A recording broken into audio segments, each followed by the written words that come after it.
song says. What's going on, everybody?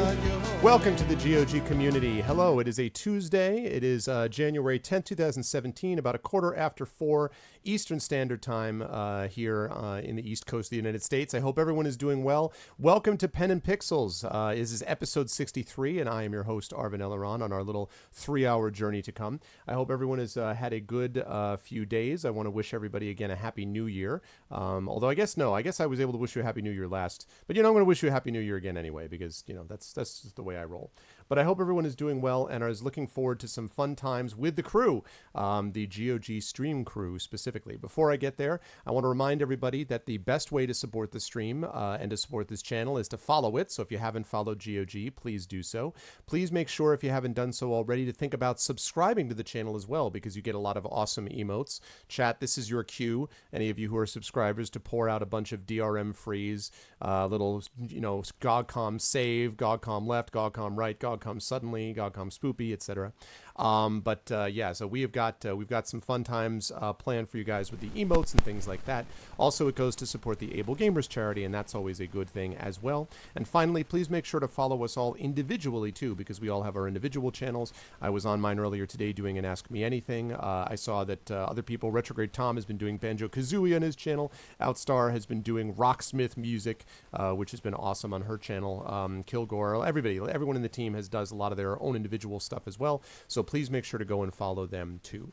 And with that said, the time has come for us to move into the power of Dungeons and Dragons. Is my mic quite low? I don't think it should be very low. But let me try boosting this up. Hold on a second. Let me fix that if I can. Let me try fixing that. Just a minute. All right, let me try to move that up here if I can. All right, that should be... How's that, guys? Is that better? Mic boosted? Is the mic better now? Yes? No? Maybe so? Possibly? Is that any better? Yes. Better? Check 1, 2, check 2. Any better? Maybe? Yes? Response? Hey? He waits for delay to catch up. Guys, any better? Maybe? Possibly? Did my chat just die? Oh, it's better. Okay. Good. I was like, what? All right, I want to make sure that it's a little better. All right. Well, let's see what I can do about that. I think this may be related to my volume lock. Okay, how's that? Well, you should hear a difference.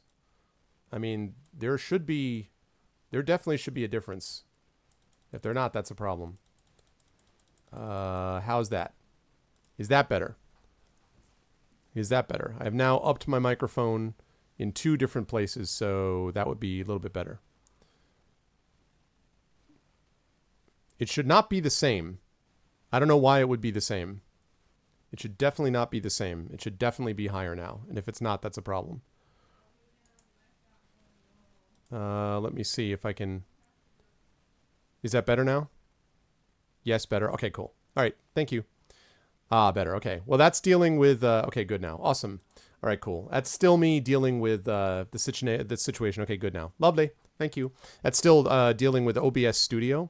It's clear now. Okay, cool. Thanks, Kaidi. Yeah, that's still with me doing my rebuild for OBS Studio. So, I am very proud to say that we are getting back started again today with Dungeons and Dragons, and I've got a big surprise for you guys planned as well. In fact, I even have a big surprise planned for the GOG stream team. And right now they're sitting in Skype, unexpecting what is about to happen. They have no idea, because in no way did I just open up the microphone so they could hear all the bad things that were about to occur. Okay. I'm going to go over there right now. I have now unmuted them. And let me head over to introduce you to the team that we know the best. Please go away, Skype window.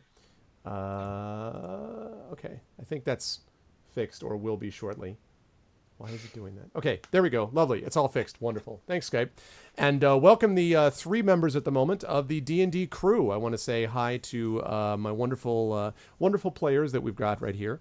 These folks have been playing with me since, I think we actually did a couple of standalone adventures, if I'm not mistaken. And then we went over to the power of Storm King's Thunder. And I will explain all the things that are happening to them in just a minute. But before I do that, I'm going to move over to the birthday girl. It's a day past the birthday girl. And that is Pyron. So again, publicly, happy birthday, Pyron, from yesterday. Thank you. And so how are you, and who are you playing in this adventure? I'm wonderful, wonderful. I still love having birthdays, so I'm really happy. Although it was yesterday, but I had a grand day, so everything's fine. And today I'm back to being Greta Goldenfire, who's a dwarf cleric, lawful good dwarf cleric. So I'm there to fight for the people and right the wrong and do all the good stuff while setting stuff on fire, because Greta is a little bit I wouldn't say she's pyromanic, but she's pyro friendly, and so yeah, that's me. Very, very nice. I was going to say, are you pyrophoxic? Like, would Pyro be excited by your presence as a fire wielding person? I don't know if that's the case or not. I'm not sure if I want to excite Pyro. Well, no, all right. Well, listen, I wasn't exactly what I meant. It's a whole different, mature filter on. Right. So let's move over to Dark Saber. How are you, my friend? How's life? And who are you playing, sir? I'm doing good, thank you. I'm very, very happy to be stepping back again into the padded shoes of Selsig Mauer, writer of wrongs, killer of ogres, and pocketer of disregarded, valuable-looking shiny things. Very, very awesome. Pyron is louder than me. Okay, I will turn Pyron down and turn myself up. There we go.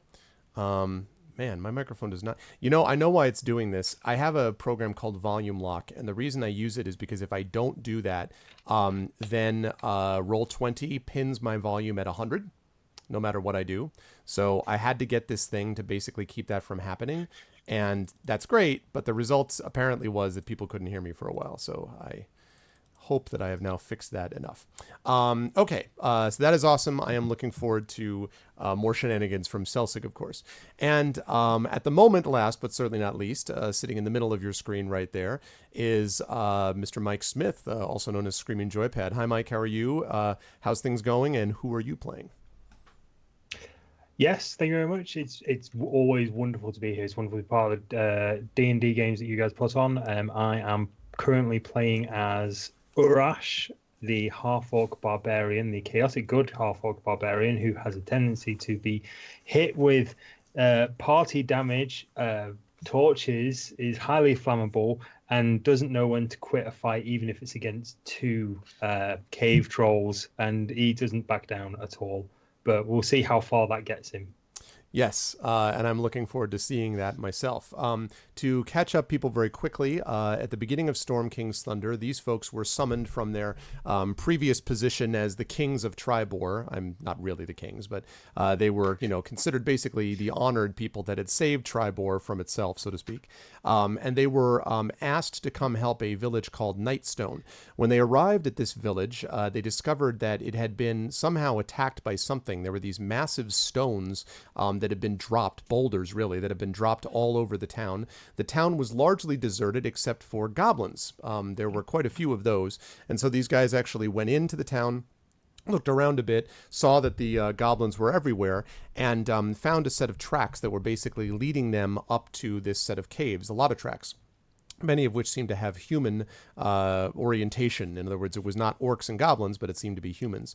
So they went up to follow these tracks and ended up finding a complex of caves that have this sort of dripping musical sound inside them. And when they went into the cave, they found themselves face to face with a mud-bathing ogre.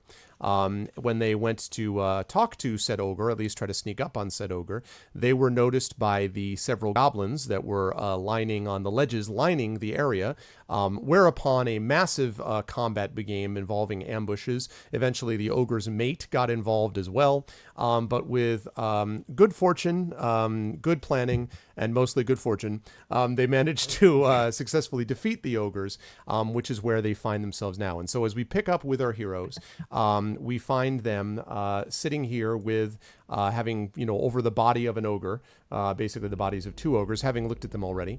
And they are here. And actually, let me just make sure I know who is this. Is that right? Okay. So for right now, we're going to move going to get rid of that for now. Okay, so we got those people there. So we now have sitting in there. What do we have? Why is somebody in the mud? I don't entirely know why that happened. Let's see. We've got Urash. Is that no? It's not Selsig. That's I don't know. I refused to get in the mud because I suspected that it would drown me. Yeah. Oh yeah, you didn't know it was going to be more than waist high. There's Greta. I don't know who this is. Well, it was ogre waist high, which was higher than I am. This, however, is this is Greta's fire sphere that she used, which has now burned itself out. She'll be sad to know.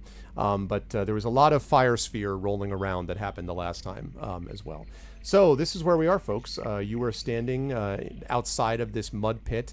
An eerie silence has descended over the cave, although you do hear dripping sounds and occasional fluttering in the darkness. And it is dark in here, other than the light sources that you guys yourselves have.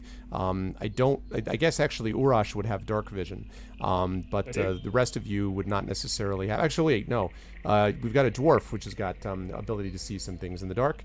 And Selsig, you do not have that. So Selsig, you're peering into the darkness unless you guys have a light source. But now the question is what you're going to do. Well, I'll actually, speaking of light sources, crack out the old dancing lights and just dot them around my head, orbiting. Okay, so let's do that. Let's give you show off. You can't get a normal torch, can you? I was going to lend you a torch. Let's see. Just clap my hands together and suddenly 4 lights orbiting my head. Okay, so we're going to put this little thing to demonstrate that. We'll just put this little fire on you. In no way does that mean that you're actually on fire. It's just, Not yet. Not at all. You can give yourself an aura if you want. If you right click on your character, you can give yourself an aura. Can you really? I didn't even know that. You can, yeah. As I did it with Wait, what was aura. it? No, that's Oh yeah, aura. Aura in so many feet and whatever color you want. But does it Someone's show? been playing with Roll20. Yeah, so part of it. So that aura is probably got to do with the automatic light sensing, which I do not have set up because it will take forever. I see. That aura. Oh, that's what you're talking about. Yeah, Yep, there you that go. one. So how did? So you did that. That's so perfect. if you click on your character, Darksaber, and then click on the cog. Yep, there should be aura. And it's so many feet, and then you can say what color you want it to be. So if I do 10 feet. Yeah, there you go. That's the area being dim. Is it dimly lit? Yeah, dimly lit. Nice. Okay. Now, when that light shows up, it is going to interfere with dark/infravision, but it means that everybody gets to see. So just letting you guys know. Okay, so now it's up to what you guys want to do. You got some dead goblins, some dead ogres, and some eerie silence. We also have a live goblin. Did we? We took a goblin hostage. Indeed. Yes, Right. Didn't we dunk him in the mud or something? Maybe that's the guy that I just deleted. Maybe, yeah. I vaguely remember. Not Justice. I've forgotten Pieman's character's name already. Oh my god. You haven't even gone 2 seconds. He's dead to me already. Whoops. Dan's owner. Dragonborn. Yeah. Dan's dad. Yeah, you know Dan's dad. Justice. Yeah. Justice. Thank you. Justice. Yeah, I'm pretty sure Justice rugby tackled him. Right. The question I had was I wasn't sure if he actually survived that experience though. Well, I guess that's your choice. We were trying to capture him, but if we accidentally broke a goblin, then we broke a goblin. We can get like just spilled milk. I think that may be what actually happened because, as I recall, there was an issue where he didn't make it. I think because you meant to tackle him and you accidentally tackled him into the mud, I believe is what occurred. And where you is defined as Justice, I believe, is what actually happened. The group. Yes. So well, you can explain that to Justice when he turns up. I'm going to have a look at my companions to see just how hurt they are, if they are hurt. I think Celtic managed to stay out of the way, I guess. Yeah, Celtic, I haven't died. I have you at 22 hit points, right, Celtic? Yeah, I didn't take a hit in the last fight. Urash, I think, was at 8, if I'm not mistaken. I am. Justice was at 11. I'm conscious, at least. Justice was at 11, I think, and then Greta, you were at 21? Yes. Okay. So, yep. Okay. Well, you all will be... So I'm very, very carefully approaching Urash, because I'm not sure in what I've stopped raging. It's fine. I'm the lovable rogue you know me as again. Okay. So I go, hi, how are you? I've been better. Okay, so I take out I'm trying to stitch my arm back. I was gonna say he together with spits a piece tooth of out. No, I'm no. leather. okay. Yeah. I take out my healing kit and just, like, although I can't heal you, I can at least like bandage you and salve you and make a splint if necessary and stuff like that. As long as I'm not bleeding to death, then I'm okay.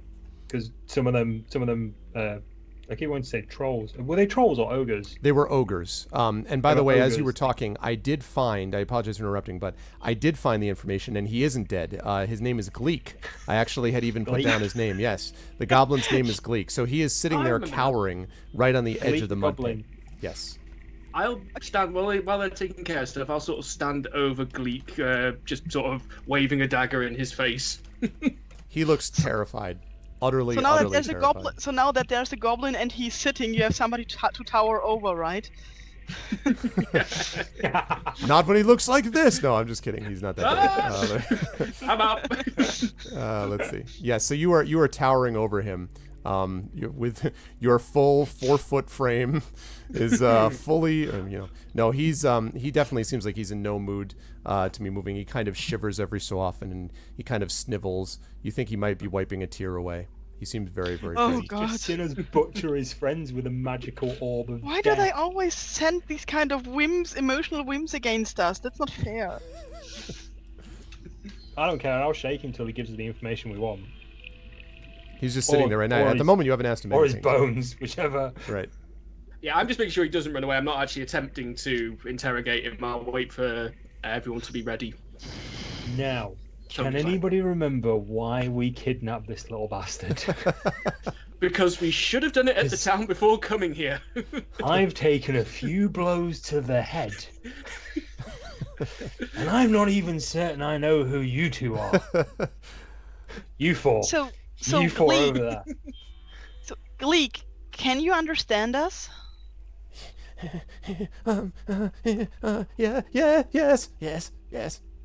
Yes. That my is God, good. he's Scotland. That is good for us, and that is good for you. Yes. Yes. Very good. Yes. Yes. Yes. Yes. Yes. Yes. Yes. Wonderful. Let's stay on this positive note. Yes. Yes. Yes. Yes. And Yes, it's good. I'm looking at Urash and Celsik, and like I think we might want to go outside. I don't want to stay in here, the cave, where we don't know what's behind the next corner or stalactite or something. I've had enough Yeah, naked ogre alright for the with time being. I do want to remind everybody that the reason you came here was to find the tracks of the villagers that were coming here. I'm just letting you know in case There we had were forgotten why you were here. I'm just No, reminding there were everybody. human tracks outside, wasn't there? Yeah. They led you to this Still- cave. I'm just letting you know. Yeah, but we I went will- to the town, kind of went, this looks like a trap, went to the cave, which actually was a trap.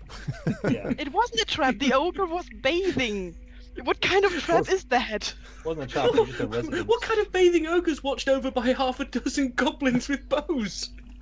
What do I Whatever know how ogres they do normally in the do their comfort of stuff? their own That's cave, private. Whatever they want to do in their own cave is entirely their business, okay? However, Maybe they they're paid for fronting the them with privilege. So as you guys are that. Made D&D that version image. Streamer Girls. as you guys So are I take- talking, Gleek is on the ground every so often and says, "Yes, yes, yes," like That he's works testing well. out the word. Yeah, yes, yes, yes, yes. That's I- good. I have a feeling that's take, the I only take word Leek he by the knows. hand and lead him out of the cave. I follow behind, just prodding him gently in the back as we go. Okay. Oh, Don't want him just feeling too Should he- comfortable. Should he make a move to run away, I will try to break the hand I'm holding him on. Okay. He seems content at the moment to follow you. He continues to say yes quite a bit. He seems pleased that he's being led by the hand. He's like, yes, yes. Okay, so you guys We're are, not keeping him. so go ahead and move your characters where you want to move them. Are you moving them all the way outside or just like to the edge? No, or? just like Okay. around Yes, the very corner, I nice. would say. Okay. Roughly safe-ish. Okay. Da-da-da-da. I'll lean like here. Turn my crippled ass round. Okay. All right. So, Gleek. Yes. Good. We are looking for some villagers. Have you seen them? And he looks at you and goes, "Yes. Good. Where have you seen them? Yes. Okay, can I butt in real quick? Gleek, and I'll look at him really sternly. And he Why looks do a back dragon? at you very seriously, deadpan, and goes, "Yes." Yeah, thought so. That pretty sure he's just learned that word, and that's the only word of common he knows. Yes. I'm telling you. He You dances give me around. 5 minutes. Yes, 5 minutes in the yes, darkened yes, room with him. yes, I'll get the yes. information we need. And then so Greta, he takes you by the hand and he points down to the tracks and he goes, "Yes, yes, yes, yes," and then he points into the cave. "Yes, yes, yes," and then he mimics this big yes, yes, yes, yes, yes, yes, yes, yes, and then he points to himself. "Yes, yes, yes, yes, yes, yes, yes, yes, yes, yes, yes, yes, yes, yes, yes, yes, yes." You get the impression he's vaguely pantomiming an ogre somehow, or what the ogre was, and then he points again at the tracks and points into the cave. "Yes, yes, yes, yes, yes," and then stops and looks at you happily. Do you know any other word than yes? "Yes." Welcome to Dungeons and Dragons: The Carry On Edition. It's no problem. Gleek, "Yes." can you show us with your fingers how many more ogres there are? So you say that, and he gets this. He gets this look. He's like he's contemplating advanced, nuclear physics. He's like, and he's like, yeah, yes. You get the impression he has no idea what you had just asked him.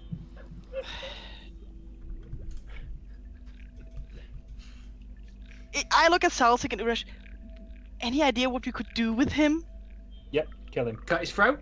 We can't kill prisoners. You can't kill unarmed prisoners. That's not good. He comes close to you and he's like, "Yes, yes." He kind of strokes your arm. "Yes." See, he wants. Yes. See, he agrees. Yes. and he starts doing this. Should He's we like, cut he your starts throat? shaking his head furiously. "Yes, yes, yes, yes, yes, yes." Do any of you speak Goblin? Nope. I speak dwarf, common, and orc. I just look at Greta and just go, I think so. I yes. think maybe he understands Orc. Ask him in Orc. Okay, I will use my most fluent orc, even though I've not spoken in a very long time, to ask him how many more ogres are there. Okay, and in Orcish he says, "No, no, no, no, no, no, Okay, I'm gonna draw my axe. no, no, no, no," and he gonna- starts like I'm gonna- waving his arms frantically, and he pulls very close I'm to gonna Greta. I'm gonna point it at the ogres in the cave. So I'm gonna stand about here. Okay, he's behind point my Greta at this axe. point, like nervously fine. peeking out. That's fine. I'm gonna point my axe at the ogres. I'm gonna look at him with my eyebrows raised. And he looks and he goes, "Oh, no, no," still in Orcish, and then he like does the big like no, and he starts like walking around like a big ogre theoretically would, no, and he points at him like down and then points at himself, and he says in common, "Yes, yes, yes, yes, yes, yes," and then in Orc, "No, no, no, no, no, no, yes, yes, yes, yes, no, no, no." So he seems to be understanding that you want him to talk about ogres. He seems to be very anxious to convey how bad the ogres were to him. At least you get that impression. You don't know whether that's because he's just trying to make you feel good about him or whether he just wants to express how he was abused by ogres, which is quite possible based on what you know of their culture. Okay. Does he show Anyway, any signs of physical abuse? Yeah, he looks like he's a mess. I mean, he's definitely bruised. He wears these ratty clothes. He does have a short sword, if you can call it that. But Take it away. Carve No, Yeah, whoa, take okay. it away. sorry, pause He's one been second, up guys. this whole time. It's on the prisoner. Anyway, I don't think that Urash is in any way. I'm sorry, Urash. This is not against your competence, but I don't think you're like really in the way to continue fighting more ogres. And if I understand, I could Gleek, just go on point. there are more ogres. And I can't really be of any more magical assistance, so we should like rest and regroup, I think. And as he sees he's sort of like looking, like his eyes screwed, and then he's like, he starts shaking his head furiously in common. He says, "Yes, yes, yes, yes, yes, yes, yes," as he's shaking his head, "Yes, yes, yes, yes," and he starts like waving his arms. He seems very agitated, and he starts walking around, stomping around, and then he says, "Yes, yes, yes, yes," and he's pointing. He seems to be he's like waving at the outside and then pantomiming big things walking in and then, looking at you going, so he seems to be very agitated about the idea that there will be people there soon. And then he starts pantomiming, he starts rocking something.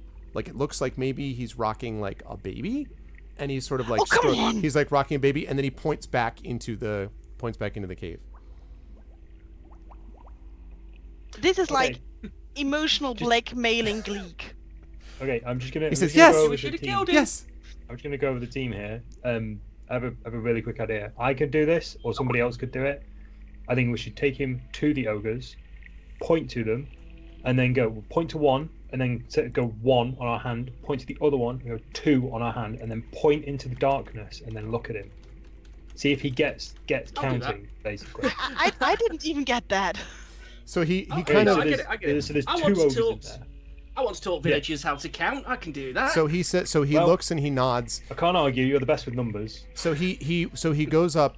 He kind of looks at you very nervously. He kind of creeps up to you, Urash, and he kind of looks up to you, and then he jumps way high, like as if he's trying to put his hand up near your head. So he's like up next to you. So he's doing this, like he's jumping up and down. He's like, and in Orcish, he's going no. And he starts marching around, and then he walks over to Greta, and he puts his hand like way over top of his head, and which is taller than him, right, but still shorter than what he just did. And he goes, yes. And then last of all, he goes over to Selsig, and he puts his hand over him, and he says, yes. And then he points back into the cave. So we have ogres and humans and Goblins something else. Humans. Oh, there's 3. And then he says, yes. And in Orcish, she says, no. And he smiles at you. I just walk over to the edge of the cave and start bashing my head against it. No, please don't. Bonk. You officially take 1 point of damage. Yeah, exactly. Selsig, what languages do you speak? I'm sorry, Greta. What languages do you speak, Selsig? Hang on. Common and halfling. Common and halfling, okay. He walks over to you, and in perfect halfling, he looks at you directly in your eyes, and he points at the cave, points back at you, and says, maybe. I knew it! I knew that was coming! What did he say? Maybe. Maybe. Oh. So we got yes in Goblin, no in Orcish, and maybe in Halfling. Yes, We in have common. almost in as fairness. common. We have Yes, yes in in Oh common. yes, in common. Yeah. Sorry, yes, in common. Okay, let's try something else. We still have Dwarvish here. Okay. See, what do you want to say? Perhaps. So I look at him and ask, "Do you want to live?" He just blinks at you. Dang it. Then he says yes in common and smiles. Hopefully. Yes. Yeah. Good. We need. Look, he apparently wants us to tell us that there are more ogres coming. I think we should not be here when that happens because really, I think we would be toast if that. Well. Yeah. Or mush if that happens. Okay, have we So- got any way of seeing further into the cave? I can move my dancing lights into the cave, but it would alert anything that's there potentially. This is true. Although I the can combat, see- in fairness, the combat you guys just fight, it occurs to you, would be likely to have alerted anyone within a mile radius. So nothing has come pouring What, out. Okay. considering the dragon gives me an walled idea that then. off? Yeah.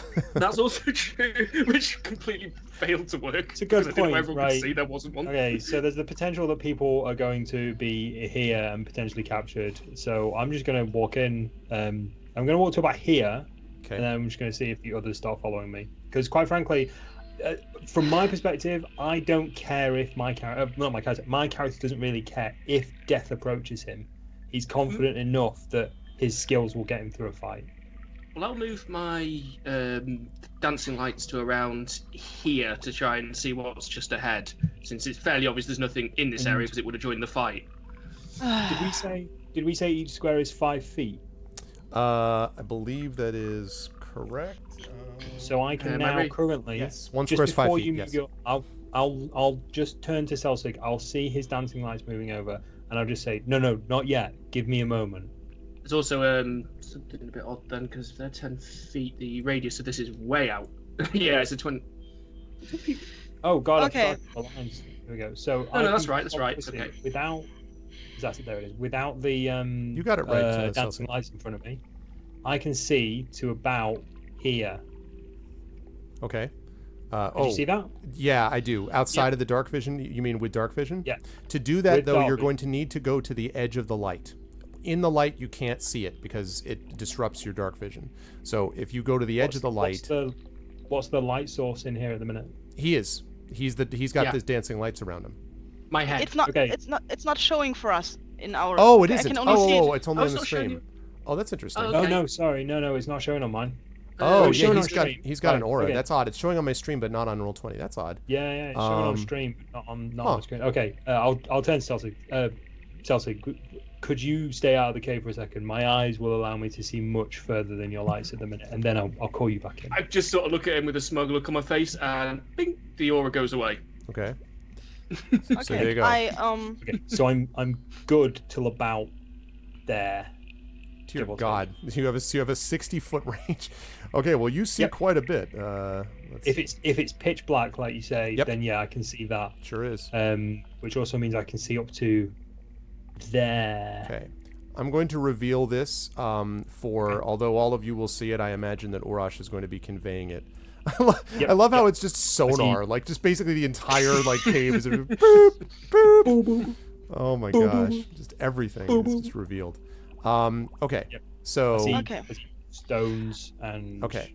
whatever the DM is about to tell me. yeah, so let me describe a few of the things that you guys actually see around here. So there is a cluster of stalagmites that seems to have formed in the middle of the cavern that you can see right over here. They range in height from maybe 3 to about 15 feet. It's almost like a stalagmite forest, I guess you might say. So there's that. There's also various ledges around this room. There seems to be some water over in this area. You'll have to get closer to actually see it. And these ledges, of course, are the places where you actually fought the goblins that were trying to ambush you previously. But you've got passageways leading off here. You've got another passageway leading off here.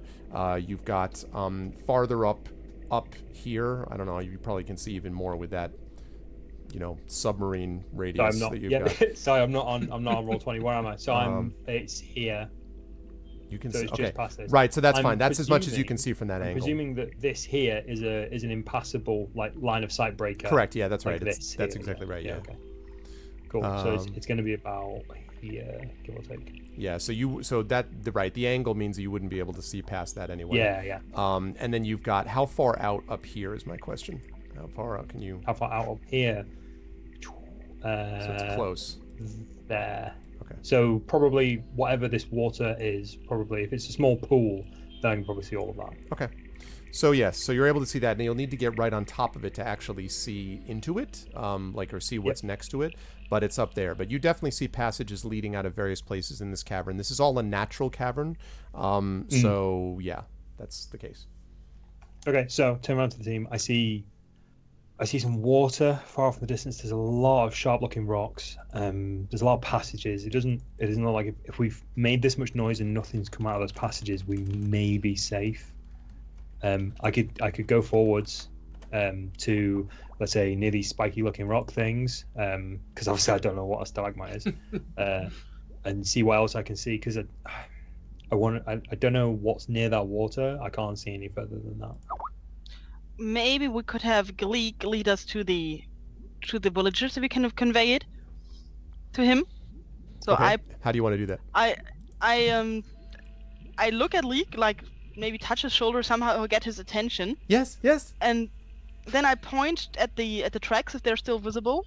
They're kind of on and off. I mean, this cave floor is mostly stone, some dirt here and there, but it's very confused by multiple tracks, including many humanoid, i.e., goblin and ogre tracks. But so it is confused, but you can maybe make out some tracks there. So do you want to point to them? Okay. What do you want to do? Yeah, I drag him to a place where we can see these tracks more or less, and then I point at him at the tracks, and then I point in a circle into the cave and look at him. Okay. So that and then I push him forward a little bit, so maybe he gets the idea of leading us. Okay, so you push him forward. He staggers forward about 10 feet. And then he stops and he goes, and he looks back at you confused. And then he gets this dawning realization in his eyes. Like he's yes, yes. And he says, and then he puts his hand up very serious for me. He's like, yes. And he turns around, and all of a sudden he ducks down like, ninja goblin, right? And he starts to walk forward very slowly. And then he looks back over his shoulder. And he's like, yes, yes, yes. Shh, shh, yes, shh, shh. And then he looks at you, Urash. No, no, no, no, shh, no. And then he looks at you, Celsic. Maybe, maybe, maybe. And he's, at all of you. Yep. Okay, I put my shield back, I load my crossbow, have it at the ready, and try to be stealthy as a dwarf in armor My is. shield. I need to find my shield. I dropped my shield. I've just remembered. Oh, there it is. And I thought it'd be about here where you engage the ogres. Yeah. Right. There was the question about whether you dropped it in the mud, but I think actually it was the ogres that dropped it in the mud instead. Okay. That depends on how nice you want to be to me. Yes, that's true. No, you're able to find the shield without too much difficulty, although it is covered. It's got spattered by like mud and gore, and sort of the way you like it anyway. Yeah, it's like seasoned me, now. It's like cooking with a wok. You've seasoned it now. Yeah, it's ready to go. So okay, so he makes his way up this way. And if you guys follow him, you can sort of stay right behind him as he goes. And again, it's sort With of this, my loaded crossbow. right. There is this kind of eerie silence, and as you get closer and closer, you hear the sound of, and let me pop up and tell you exactly what you hear. Yeah, so there's still no light source at the moment because I'm assuming the goblin has dark vision also. So only me. Yes. That and the is goblin correct. can There is see. that is correct. This is completely dark thus Okay. far, but we'll see for how much longer. All right, let's go with. I don't like the sound of that. Suddenly, fire. Okay, everywhere. here Suddenly, a dragon. we go. Okay, you guys hear this.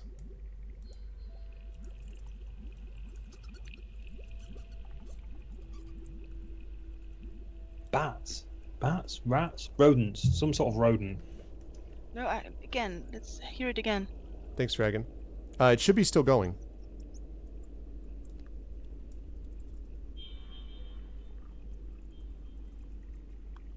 Can you hear it?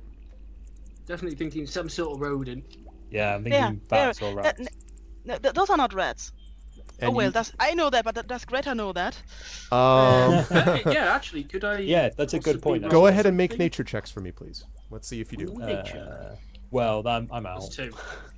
Yeah, that's how I feel about this as well. I have a -1. I can do it. Ah, I think it's an animal. 17. I got a 17, which means I got a 16. No one I is think more it's surprised. I think by it's an this than me. animal. Sorry, bear with me 1 second, guys. it's just natural swamp gas, if you ask me.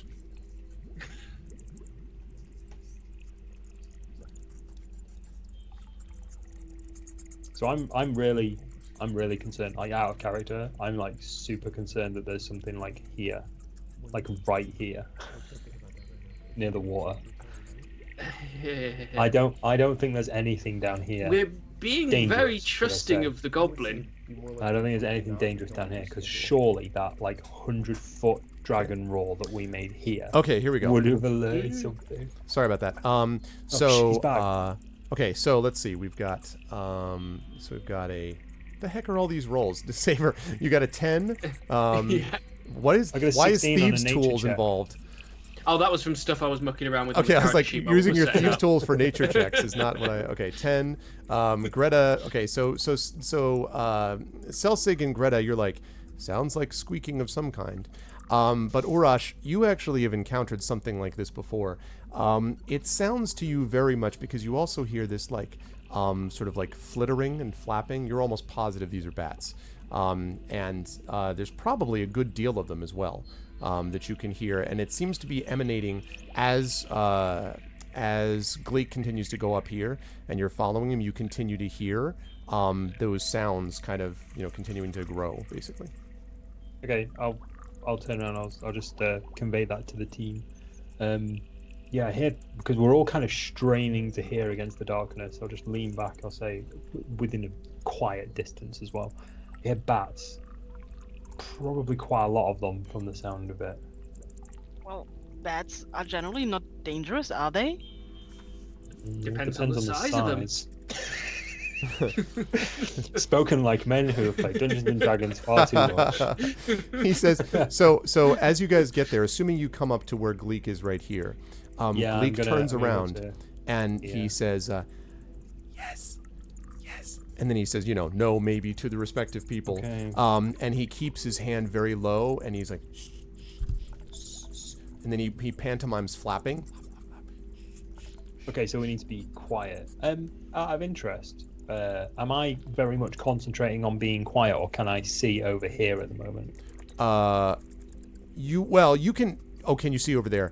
You would need to get closer. It does look to you over there as if that is some kind of a, it's some kind of a natural, like a pool of some kind that may have been from like runoff from like the cavern roots and stuff like that. You need to get closer. It's not the distance. It's not the. No. It's not the distance. It's not the distance. The issue is you can see it's a pool. The issue is not that it's a pool. The issue is seeing inside it, or what that means is something you need to get closer to be able to look into it. It's definitely a pool. I want to see over it. The over it is just a wall. I don't care about. Over it is a wall. Oh, right, okay. It's just more ledge. Okay. Yep. And there are definitely back here, you can definitely see more of like, again, another what looks like a passageway leading off possibly here. And then you've got another passageway that's leading up there. So yeah, you can see it. It's just the, being able to see what's inside it is another pool. issue. Yeah, yes. I was more concerned with what was past the pool. No, just the wall, and then there's that passageway up to the north. Cool. Sorry for being a bit anal about this. No, that's fine. I'm totally like fine. the only source of vision. Yeah, no, that's fine. No, fine. you're not. I can also see in the dark. Oh, you've got dark vision as well. I forgot Yes! you're a dwarf. I apologise. I just want to use. I feel quite aware that this is probably going to be a campaign where we need to use all of our known skills and sort of resources to our advantage. So I don't want to be taken by surprise. I've only got 8 hit points. Indeed. Yeah, that is. I like that. That's a good attitude. That's a really.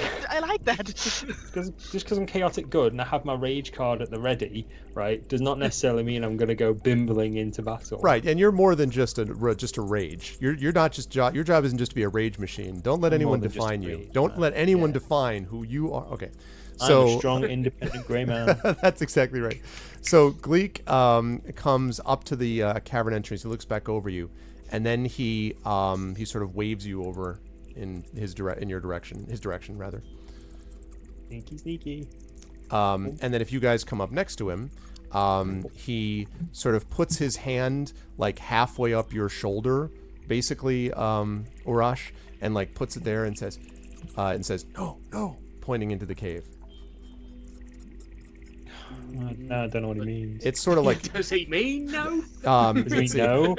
He seems to be nodding furiously as he says no. Nodding, not shaking his head. Okay. Where is he pointing at? He's pointing in here.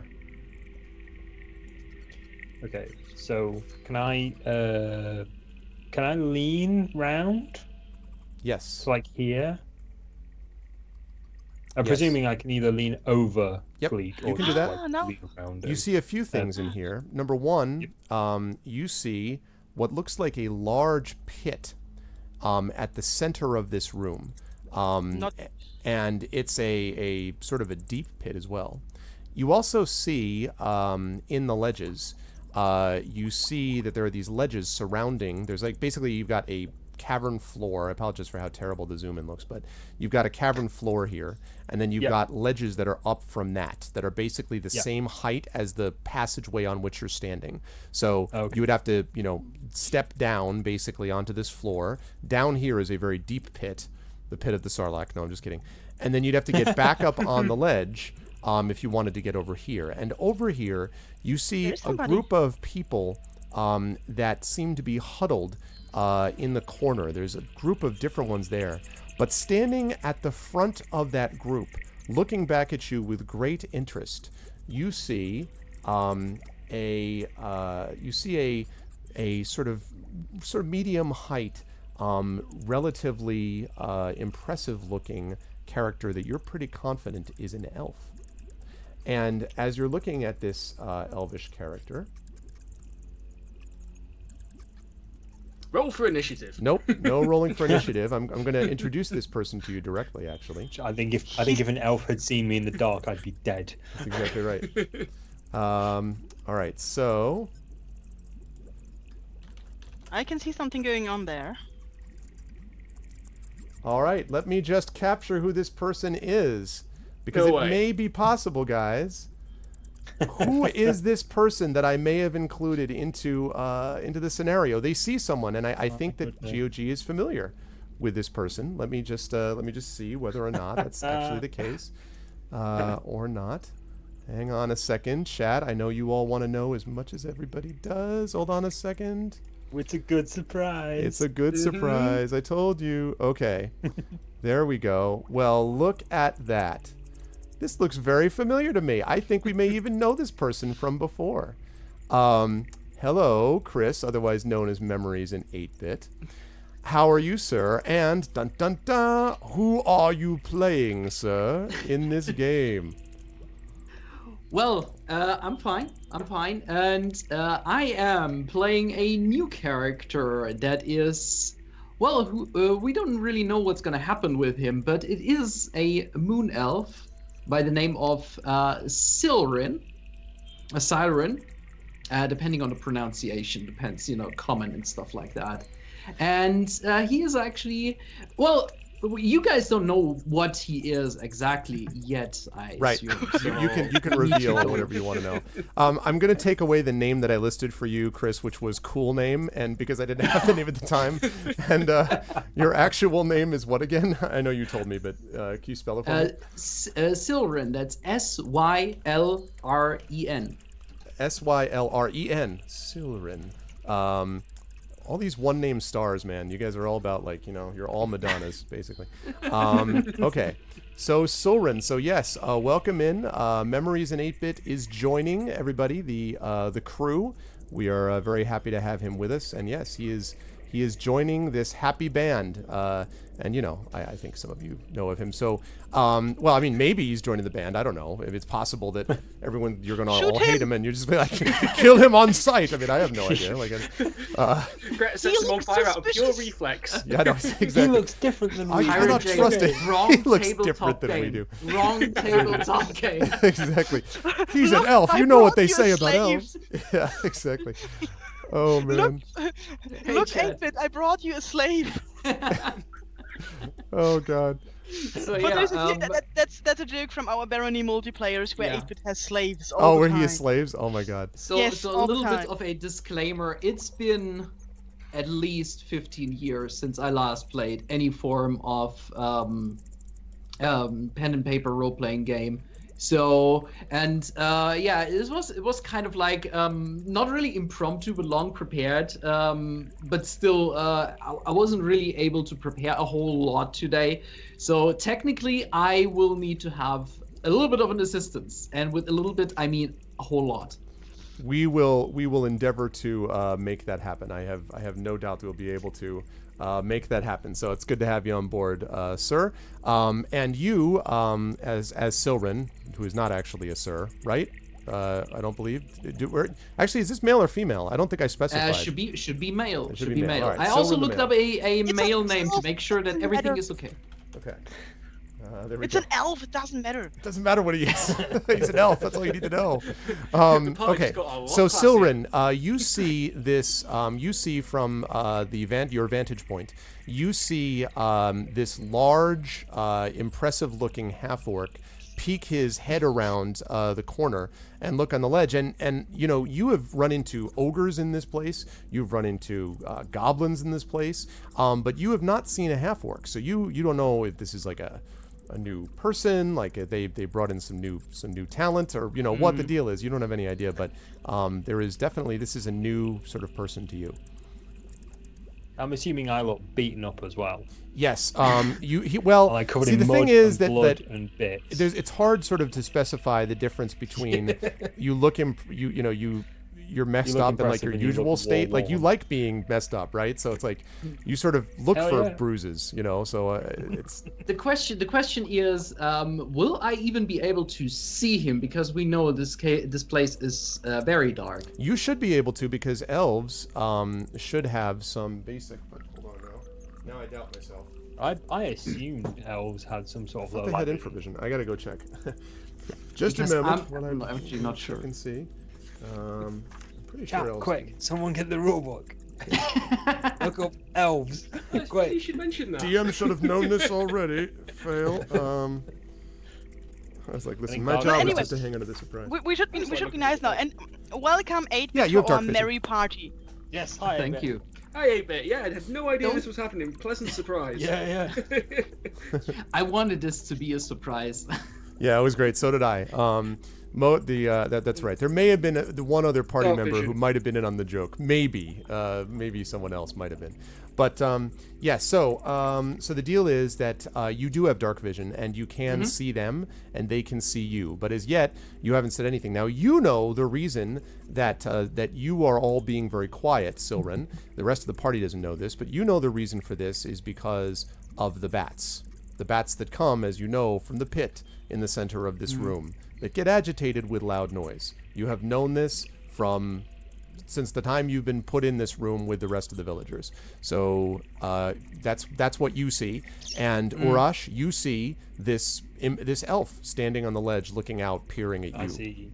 Yeah, I see mysteriously. a ledge, a cave, a pit, and an elf. And people behind I him see. huddled against the walls too. Oh right, so I see like normal people as well. Yeah, normal people, not the elf, not the strange Commoners. person, but Well, normal people. Someone, I'm assuming he looks a bit like an adventurer. I'm I also, assuming.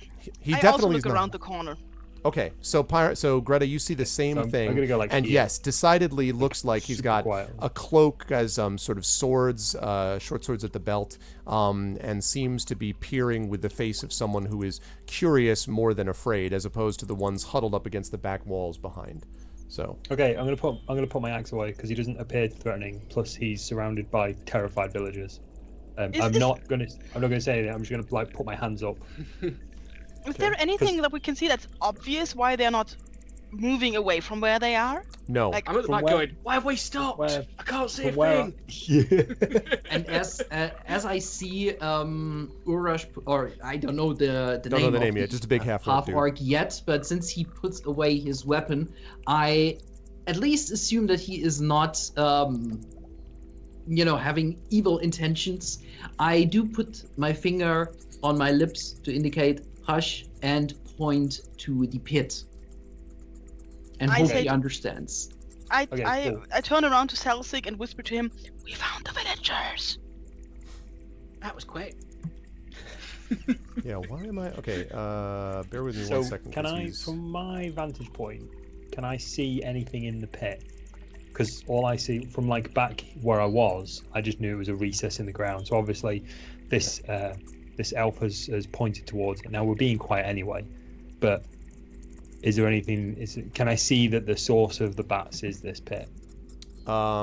So I will answer Or that do I question in just just a see it? second. I want to mention quickly Yeah, no to Chris that you are now in control of that token that I just put up there. So you can actually move that token around.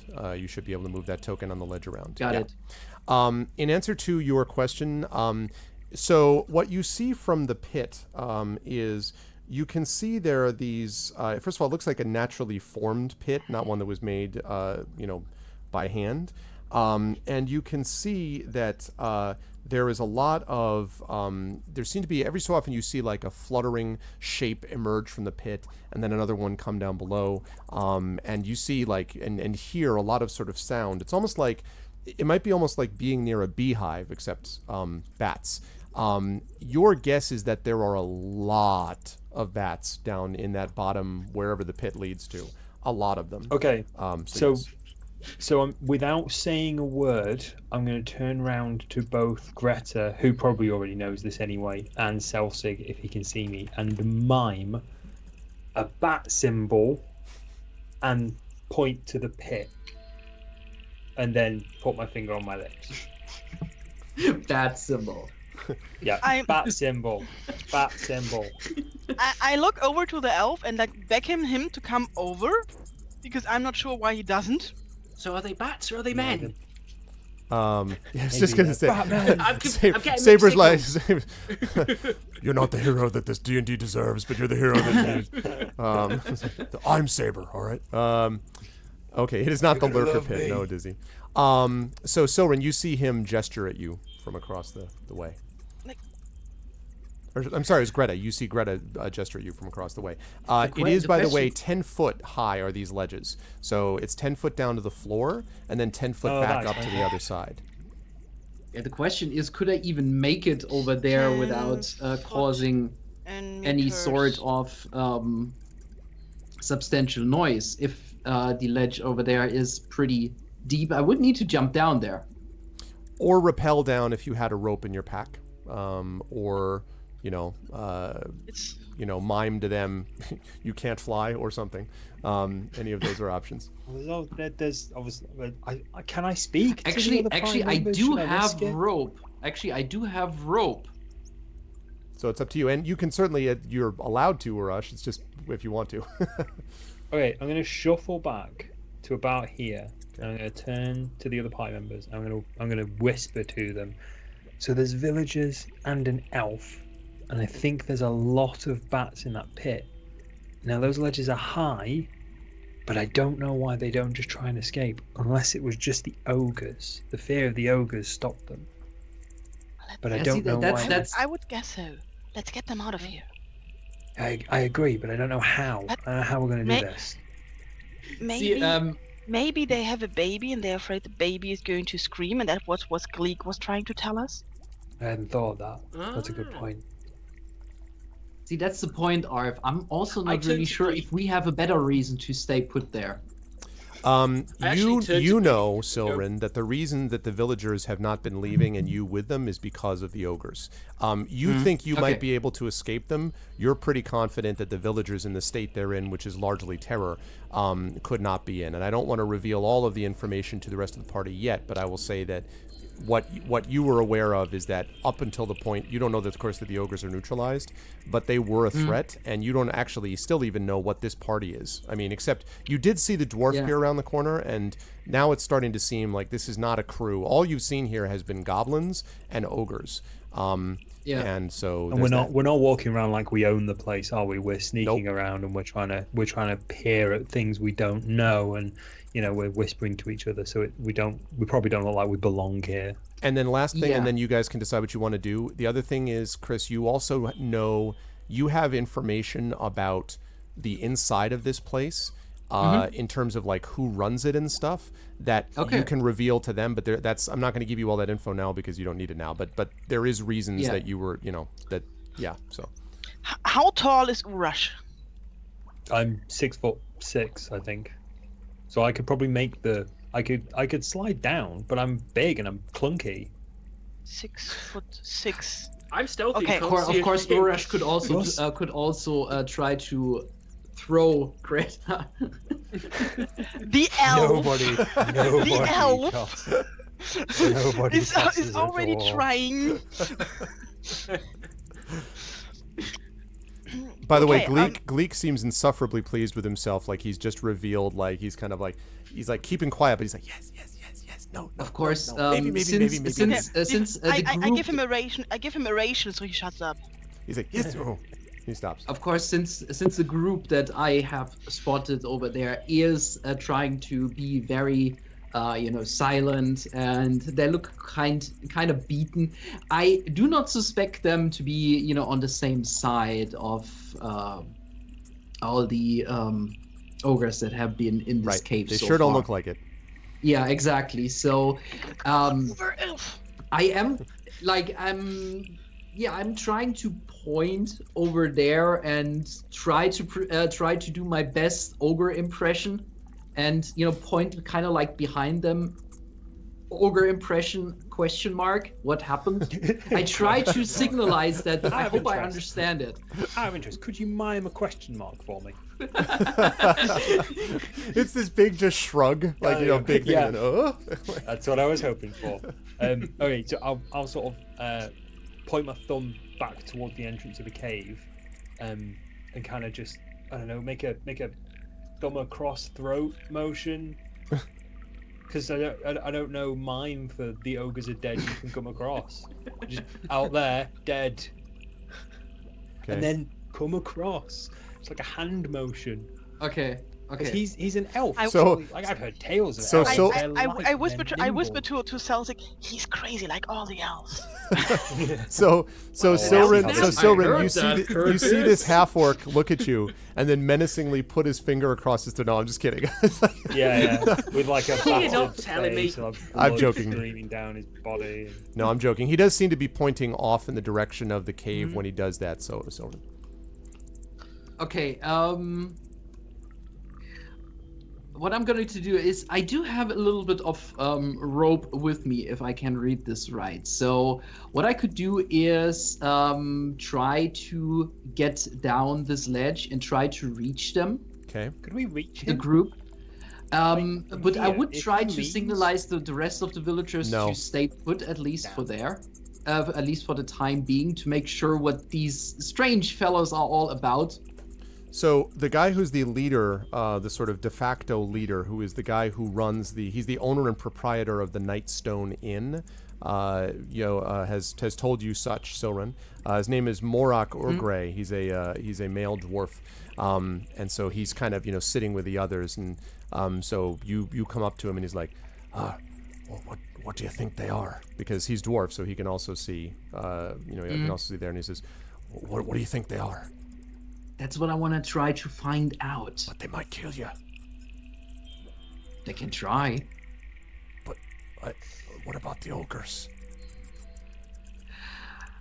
If I understand them correctly, I don't know. They don't look like to be part of the ogres, and I doubt they just snuck by. They don't look the type, especially if they look kind of beaten up. I don't know if they managed to actually defeat them. There was kind of like a little bit of a commotion there.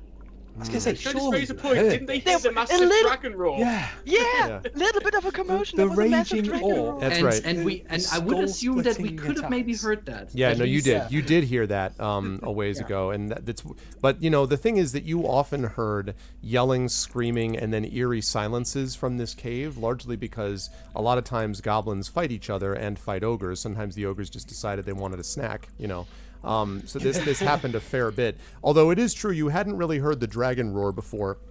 And it had kind of agitated the bats a little bit. So as you're sort of talking to him, Morak says, well, Silren, I trust you, but be careful. If you go, I don't know that any of us are going to make it out of here alive. I will be careful. You know me. And he sort of nods at you. And then and you look over, and of course you see there the family whose name I've already forgotten. Wait a second. I'll find it. Yes, that's what I thought. So you see the Summerhawk family. This is a group of halflings. And you see one of them is holding, indeed, a baby. And of course, as you know, Larlo Summerhawk was killed in Nightstone before they came there. So the family, what's left of it, is basically a couple of brothers and sisters and the mom who's trying to keep the baby quiet. And she kind of looks at you with this terrified, expression on her face. And Morak goes over and tries to comfort them and the other groups over there. So we definitely want to put get them out of there as soon as possible. But I kind of, I'm still suspicious of those new people that have been shown up. So I would like to check them out before we How do you want to do that? try to get the rest of these people out there. So you're going to go over there yourself. Okay. While this is going on, can I see anything else other in this cave? Are there any other entrances? Are there any pockets or ledges I should know about? There are, in fact, another set of ledges. And in fact, this set Okay. of ledges, and this is going to be something wow. that's sort of difficult. So I'm right here. Yeah. The problem is that you also see some villagers, or what you assume are villagers, over here too. There seem to be scattered. And the thing that you note is that they seem to have been, you're pretty confident that these people, if they're judging by, the huddled people, if they're anything like those people, they couldn't have gotten there on their own. They must have been placed there. Roughly, like these ledges, are these 10 feet each? Right. So that's 10 foot and that one's 10 foot. Right. Okay. I motion to Urash, like pull on his arm and point over there and like point at me and like make like lift me up. So what I want to convey is like we walk over there and you lift me up. Okay, Because, I'm gonna give her a thumbs up. Hey, Wolf Okay, Soul. because the elf apparently is not moving, so we're going to move. Yeah, we gotta. Yeah, chaotic good and all that. I gotta get these people out of it, so the elf can decide whatever he wants to do. Now, I'm slightly concerned that I'm gonna make a lot of noise sliding down here, but I'm gonna try it. I can't imagine So- why you would be concerned. I mean, Um, what could I'm go also wrong? 200 pounds of orc. What could go wrong? Yeah. That is why I wanted to try the rope method first to finally get Well, that I rope don't out to get down there. But you don't know that, right? Yeah, I don't- exactly. and We have also no I- line of communication. Yeah, and Yeah. I don't have a rope. I only have a urash, so we're going to do this like this. I have an Urash. Yeah. Okay. Urash is my And rope. I'm going to. But before we leave, I turn around to Celsic, Mhm. and Yeah. like try to pantomime him what's going on. Like we're going over there, I just then quickly- Urash is going to put me up, and Oh, no, yeah, I just we're gonna quickly have to poke leave Greta and Celsic go- and Couldn't we come back when the bats have left? They gotta eat, right? they should go and eat at night. But maybe they eat the villagers at night. Yeah, I don't know. I mean, what do I know about that? Oh, there were ogres watching the entrance, right? That's why Maybe they don't. Maybe the bats don't eat the ogres. So if I understood this earlier correctly, like this is a ledge down, correctly? If I go down there, this is a ledge downwards. Right. That's Yeah, correct. It goes down roll. 10. Okay. So I could at least try to get a rope down this ledge where it just placed me, I Yes. actually so they have can quite a climb number of up there ropes. easily. I should be able to secure a small rope there because I do have a rope in my backpack. Okay. 10 feet of it, at 50 feet of it actually. Okay. What did you say, Holy Urash? I've big is your actually got the same. I've not used any rope, so I've still got a healthy length of rope wrapped Okay. around my backpack. So then, So if there's somewhere to I've got rope secure it too. around here, I can then rappel down with Greta. so there is, if you, for you guys, there's places to set it up. If you were to kind of bring the rope back to this stalagmite that's sitting behind you, you could actually wrap it around a stalagmite there. The problem I'll for wiggle down and do that. Yeah, the problem for you, Silrin, is that the only way that you'll be able to do that and have it secure is if one of the people up on the ledge is holding it, because, and this apparently is by design, there are no stalagmites that are here on these floors to secure it to. So, Okay. yeah. Now, you could make it down there. The issue is not so much making it down. The issue is doing it quietly. Okay, so Hmm. have I tied? Do I need to do anything special to tie No. the rope onto the Nope. stalagmite? Nope. Okay, Nope. so is that now done? So Yes, I'm now so that's leading tied this up. rope back Mhm. to here. Once I'm here, I'm going to turn around to the others. I'm going to say, look, I think what we need to do is that they've got ways down. We can help them down, but they can't get out of here. So this rope will help them get out of here. We go down, we help them out, and then they can go towards the exit. If Celsic can stay here and then sort of ferry them towards the entrance of the cave, I've got turned And around then in the darkness and I'm facing the wrong way. this is another point. You're like nodding You furiously. can't Yes, see. yes, he's from behind you. Oh, sorry. You're like nodding to the wall. It's like, oh, it sounds like a perfect plan. You don't even Go on. realize because you don't see anything. Yeah. You also I look had really self- good, Urash. Can I tell you? What have you been doing? Something with your skin? It just looks really beautiful these days. And you're looking right at the wall. You look so chiseled. Rock hard abs. Sorry. I take a candle out of my backpack and put it into Celtic hands. Okay. I've got candles and stuff. I thought we were pretty strictly under do not use lights right now. Yeah, because that's like that's my dark vision knackered now. Would a candle until I not cry move up? until I move away from you. So the candle's what radius? I don't know, 20 feet maybe. What? Oh, no. Seems Candle's pretty not going to accessible. reveal It's a, that it's, much. a, it's a tiny dwarven Oh, don't candle. Yeah, I would say a candle would be lucky to get 10 feet. Okay, 10 feet. Yeah, radius. It's not. I mean, unless it's a dwarven candle of seeing, but otherwise, I'm guessing it's not. It's a lantern is way brighter than a candle is. Oh, okay. I don't tend to need candles, so I don't really spend much money on them. Do you have any history with fire, Greta, that does this job for you, or I'm just asking. I'm just following the light, I'm asking for a friend. Okay. and if there is no light, I make one to follow it. You're asking for a very fun. Sounds like you should have had the dancing light spell. Exactly. To Kanji, the team rolls interpretation. They all think Silrin is selling Girl Scout cookies. I'll have the shortbread. Oh, damn it. Okay, let's climb down there. Okay. Let's climb down there and get to the villagers. All right. So as you guys are Nice. climbing down, I would like all of you to make dexterity checks. This is not because you're going to slip and fall to your death. It's to see how quiet you are as you're doing it. Oh, this will be Can I fun. climb with my strength instead? Not unless your strength allows you to move dexterously. I would like you to roll dexterity, please.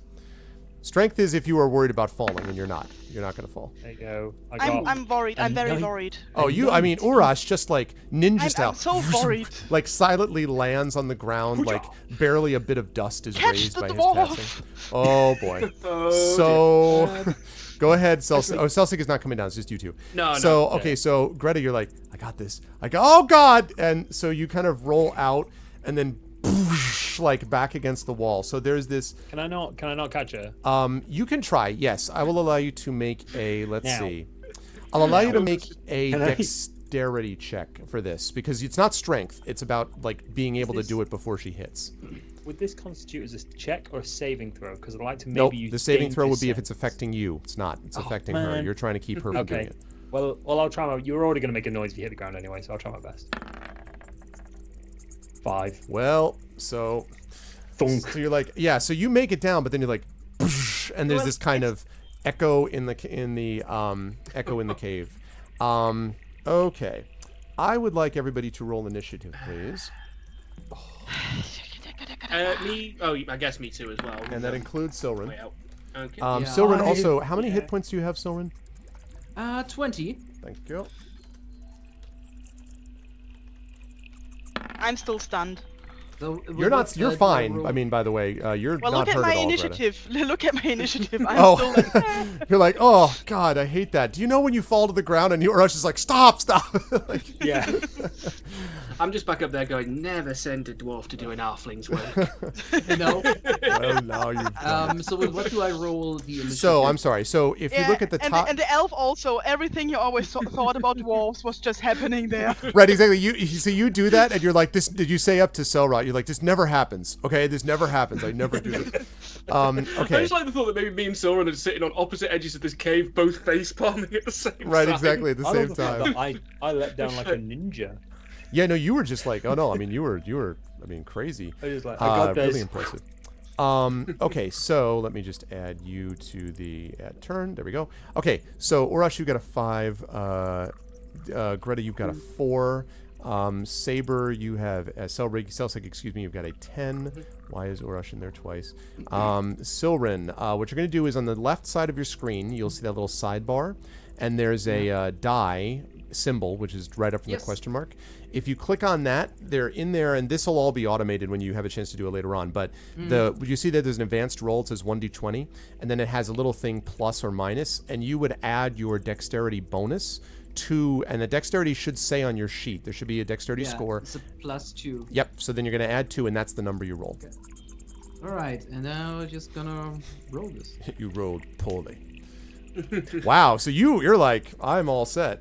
You give her a look of superiority. As usual, the elf is prepared. Okay. All right. So first up is going to be encourage this. Silrin. So you see the dwarf descend and then hit with a loud, and you see Urash kind of like looking around himself nervously. What do you want to do?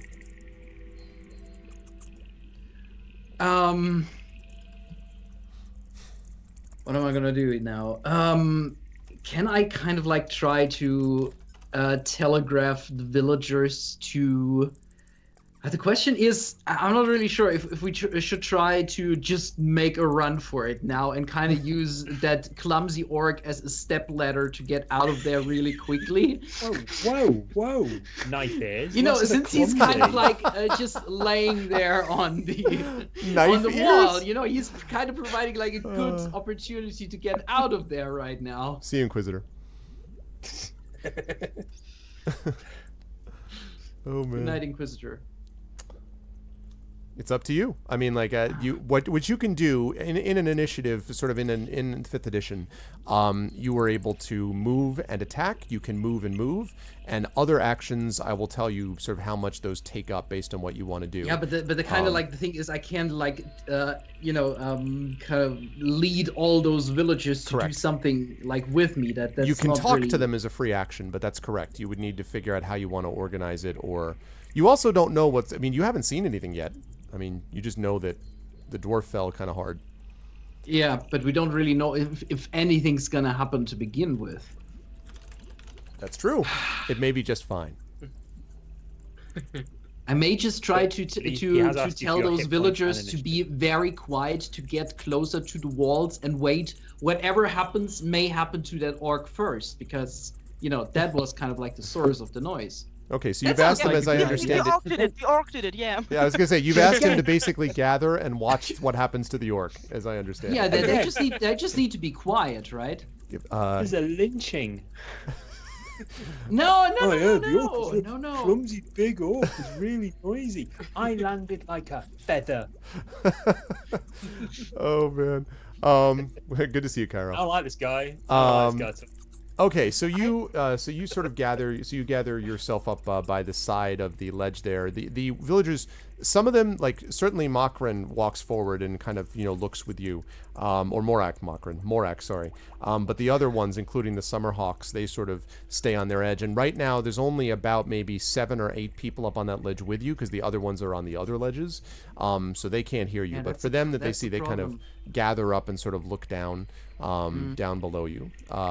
The other thing is, I'll mention, you can, if you wish, in D&D 5th edition, you can hold an action or ready an action, which means basically if something happens, then do this. So that means... Can I kind of like ready my sword, if that's possible, like for whatever may happen? But armed? yes, but be specific. If the orc... If, like, a creature attacks the orc, you will leap out and attack it. If something comes to attack the villagers, you'll attack it. Like, what kind of thing are you waiting I would, for? if anything would happen to those villagers, I would first and foremost try to defend them. Okay. I don't care about this orc yet. He's the source of our problems right now.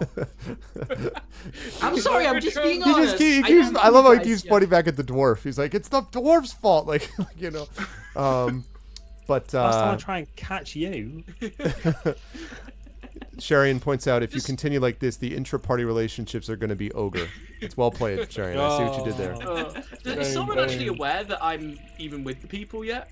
Because I've kind of been hanging back. No, they have no I idea. don't think I've seen you yet. They also don't know about Gleek. And Gleek whispers to you and is like, yeah, maybe. He seems very agitated and saying maybe over and over again. I look at him and go, yes. Yeah. He seems totally confused and has no idea what you're talking about. Okay, so, all right, so you do that. That leads us to Celsig, actually, the aforementioned Celsig. Celsig, what do you want to do? Yeah. I'm going to hold my action for if anything comes out of that pit and heads towards Greta or Urash, I will cast Dancing Lights so we can actually get a look at it. Okay. Because I can't see anything, so I'm useless if I can't actually see anything. So Okay. I'll hold that action. That's light. This is gonna go great. Okay. Yeah, that So, you do that. Now, the next thing you hear, allow me to play for you what you hear, first of all. As I quickly get this. I saw exactly what I needed before. Let me see. Tentacle noise. Nope, not enough. Tent warm. Not enough. That's more like it. All right. Large umber hole. Here we go. You hear this.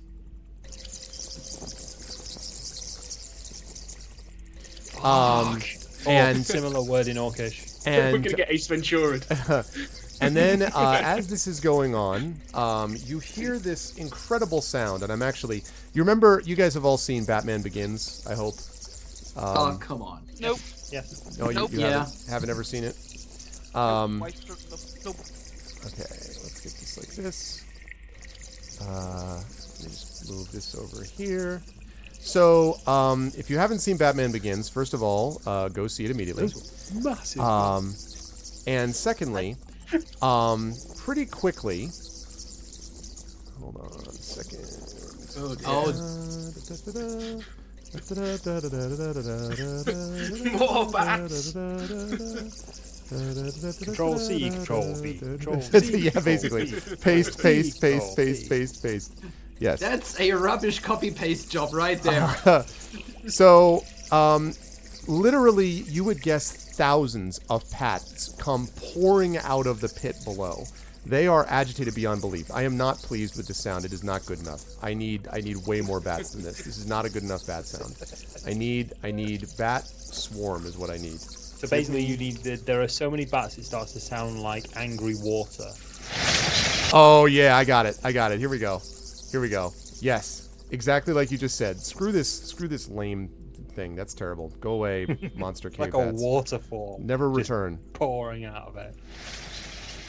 Yeah, that's what I'm talking about. Wow. So yeah, this is the part. This is the part where Batman's at the top of the asylum, and Commissioner, Jim Gordon is like, "What are you looking for?" And Batman's like, "Back up." And then he's surrounded by like a million bats. That's pretty much what this is. There are bats everywhere. So there's a couple of effects of this. First of all, you can see absolutely nothing. Your visibility is maybe like 5 feet. They are flying around you incredibly agitatedly, just sort of, everywhere that they can go. They are like, shrieking loudly, running around, moving around. You hear sort of in between the shrieking sounds, you also hear the sound of cries. You hear what sounds like maybe a baby crying also. Silren, you've seen this before, so you're like, oh God. That's what's happening. They haven't attacked you yet per se, but they seem incredibly agitated. At the moment. And of course they are making, an incredible amount of noise, way more than you would be able to, you'd have to like shout to be heard for people that are right next to you. So with that said, Orash, it's your turn. Okay. Am I on the turn order, by the way? Yes, you are. Not on. Oh, okay. It's not on my screen, which is weird. It's not? Yeah, you're there. Orash, I have you. Yeah. You know what? You know what? Here, let me re-add you because maybe there was a... No, it's fine. It's fine. I knew I rolled. Oh my God! I just added the bats by accident. Let me not add the bats. That's funny, and amusing. But where's the giant ball of fire bat when we has need its own it? initiative. There we go. Now I've added you, Orash, so you should be okay. Why, thank you. Recently we talked about it. It all depends on the size of the bats. They seem to be normal-sized bats. There's just a lot of them. Normal size. Okay. Are bats generally aggressive? Even if they're agitated? Yeah. Where's the giant fireball when we need it again, eh? I'm not sure if that would make the bats less agitated. Just sit it in the pit. They just roast them when they came out. We'd have plenty to eat. Yep. Anyway, there's a thought. So roasted meat. Of course, that's where my brain's gonna go. Right. So are these like physically attacking us? Are these doing anything other than just flying? Are they? They're flying not. Around, or they are flying. So they're flying around about the cavern roof. They're flying in front of you. They're flying over you. They're not attacking you as such, but there are so many and they're so dense that you get the impression that if you tried to walk into them, you're probably going to get damaged just because you're going to get bashed in the face by a million bats. I mean, they don't look like large bats. They don't look like vampire bats that are going to be, but there are a lot of them and they are freaked out. Okay, I'm gonna hunker down on the ground. Yes. Okay. I'm gonna Greta. make myself very small on the ground. Greta, you come to from your long nap, as it were, and you're like, "Oh God, bats." Yeah, so there are bats. Happened, apparently. So I continue to make my way over to the ledge where I wanted to go. Okay. So as you're going through there, let's see. All right, you were right on the edge of the swarm, so you're okay at the moment, although it's very, very loud. So if she's on the edge of the swarm, can I see her? Barely. You see a swarm and you see what looks like someone trying to shield her eyes, kind of making her way through, so you can barely see her. Because then, so since the villager, I told those villagers to go back to the wall, so they should be safe from the swarm as it is if they don't move. Well, already they were ready to walk into the walls after hearing all the bats, but yes, your command helped them in addition. The baby, however, is crying. Oh, I should add that. So baby I crying. wouldn't maybe try to, if it's possible, try to get towards this new person and try and help her up the ledge, because if I try to reach down, I should maybe reach her, right? Yeah, I'm gonna see that. Pull me up the dwarven armor. Here we go. So you guys also hear this. Yeah, I can maybe not see that yet. come on, don't do that to me. I know, it's unfair. I know the feeling too. I will be running in the other room all the time to check on my I know, baby. I better not do that. Just assume that it's that plus bats. Actually, if you have bats flying in your house, Pyron, we're going to be in big trouble at that point. But okay, I will not do the baby. I was tempted though. Everyone's like, what face? Suddenly baby. Okay, so you heard the baby crying. Now, Silrin, so first of all, let me finish with Greta's turn though. Greta, are you trying to move up the ledge on the other side or just peer up? Like you still have an action left. So as soon as I've reached like a good place of ledge, I will look up and like seek eye contact with the elf. Yep. And show him my holy symbol so that he knows that I'm a cleric. Okay. So you see that, although it is somewhat obscured by the fluttering of thousands of bats, but you do actually see this dwarf hold up a holy symbol.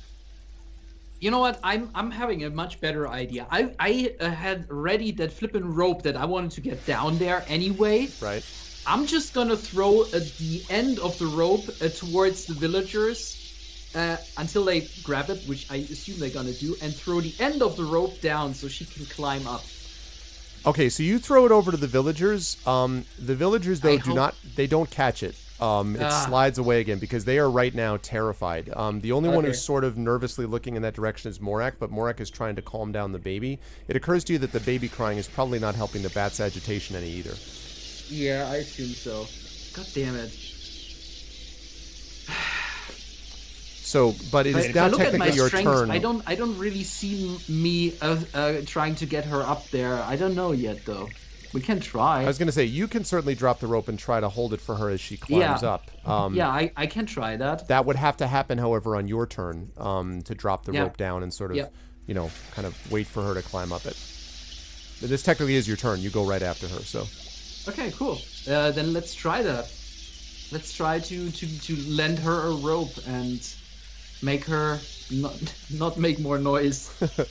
Okay, so you the rope falls down in front of you. Let's do it. The rope falls down in front of you, now, Greta. Noise is very low on the agenda of things to worry about. I don't know. So, Selsig, there are bats like no one's business flying around in the cavern. It's your turn. Yeah,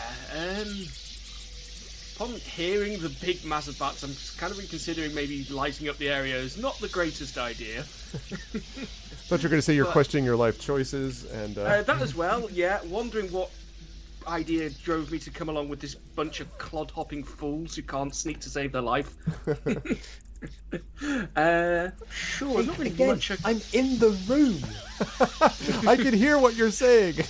You know, Mike, or Rush, if it helps you any, I know it's your fault, but I'm still blaming myself. God. You know, I should have acted faster.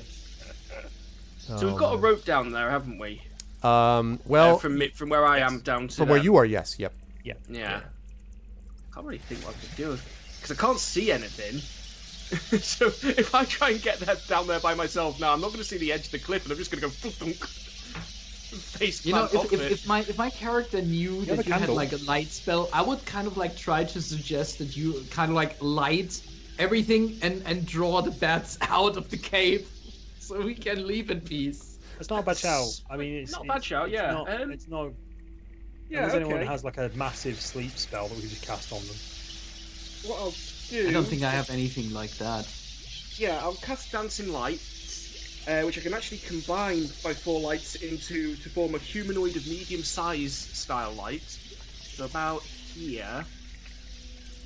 Okay. Maybe make them think it's time for them to go out or something. So yeah. Okay. Wait. So that's what I'll do. So right about here. Hang on, no, it needs to be. It needs to be close enough to. Light here.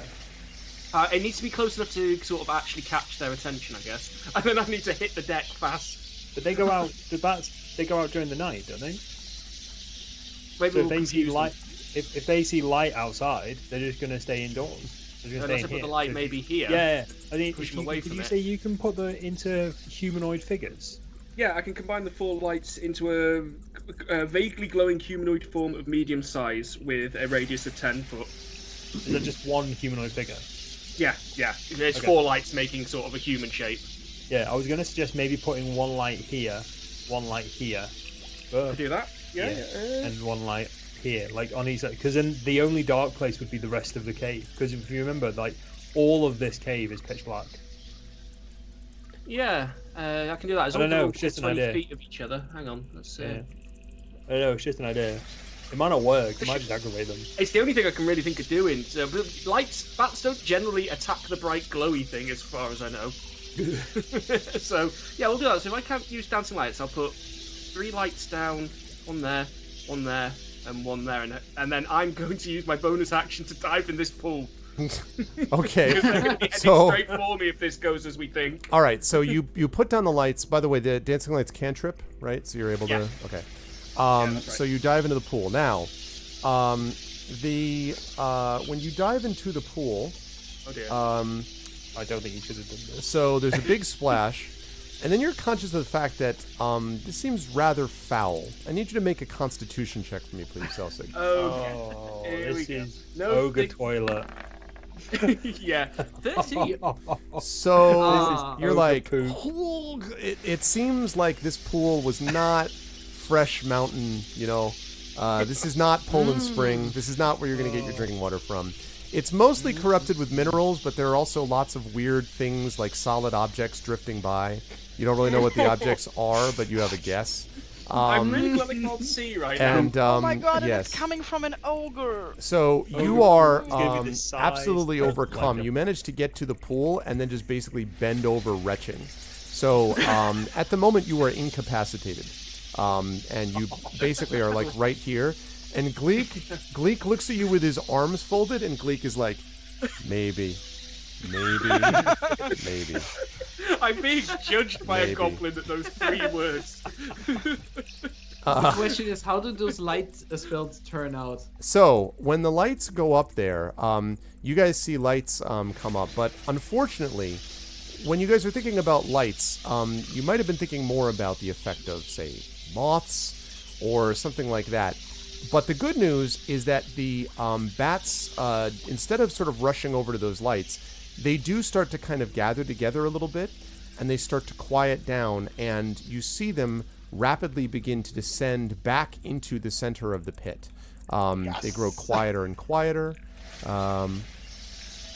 which means I'll turn off the Nighttime, fast forward. boys. Go to bed. Yeah, I didn't even think of that. Did that Daytime, actually help? daytime. Oh. Nighttime for them. And they descend into the pit. Relatively speaking, silence reigns. And then all the rest of you, except Celsig here, oh,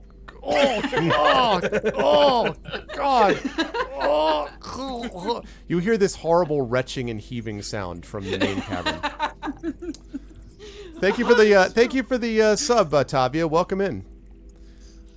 So yeah, DRM free. DRM free. In this case, bat free. At the moment, stomach free. Celsig seems very, very, very. Something is going on with Celsig. You guys are now out of initiative for the moment. Silrin, you find yourself looking down at Greta, and you see Urash, who's kind of glaring over at the general direction of Greta and Silrin, but you don't entirely know why. And you hear this horrible retching sound from the other side of the cavern. Neither does Urash. Okay. What do you guys want to do? Okay, since I'm basically staring Greta in the face right now, I can't. Yeah, I should be able to talk with her right now without screaming. Correct? Yes. All right. So I'm trying. I'm just. Yeah. I'm keeping my voice down, and I'm just saying to her, we need to get out of here now without further interruptions. Immediately. Okay. I look at him and say, we're here to save you, so come on out now.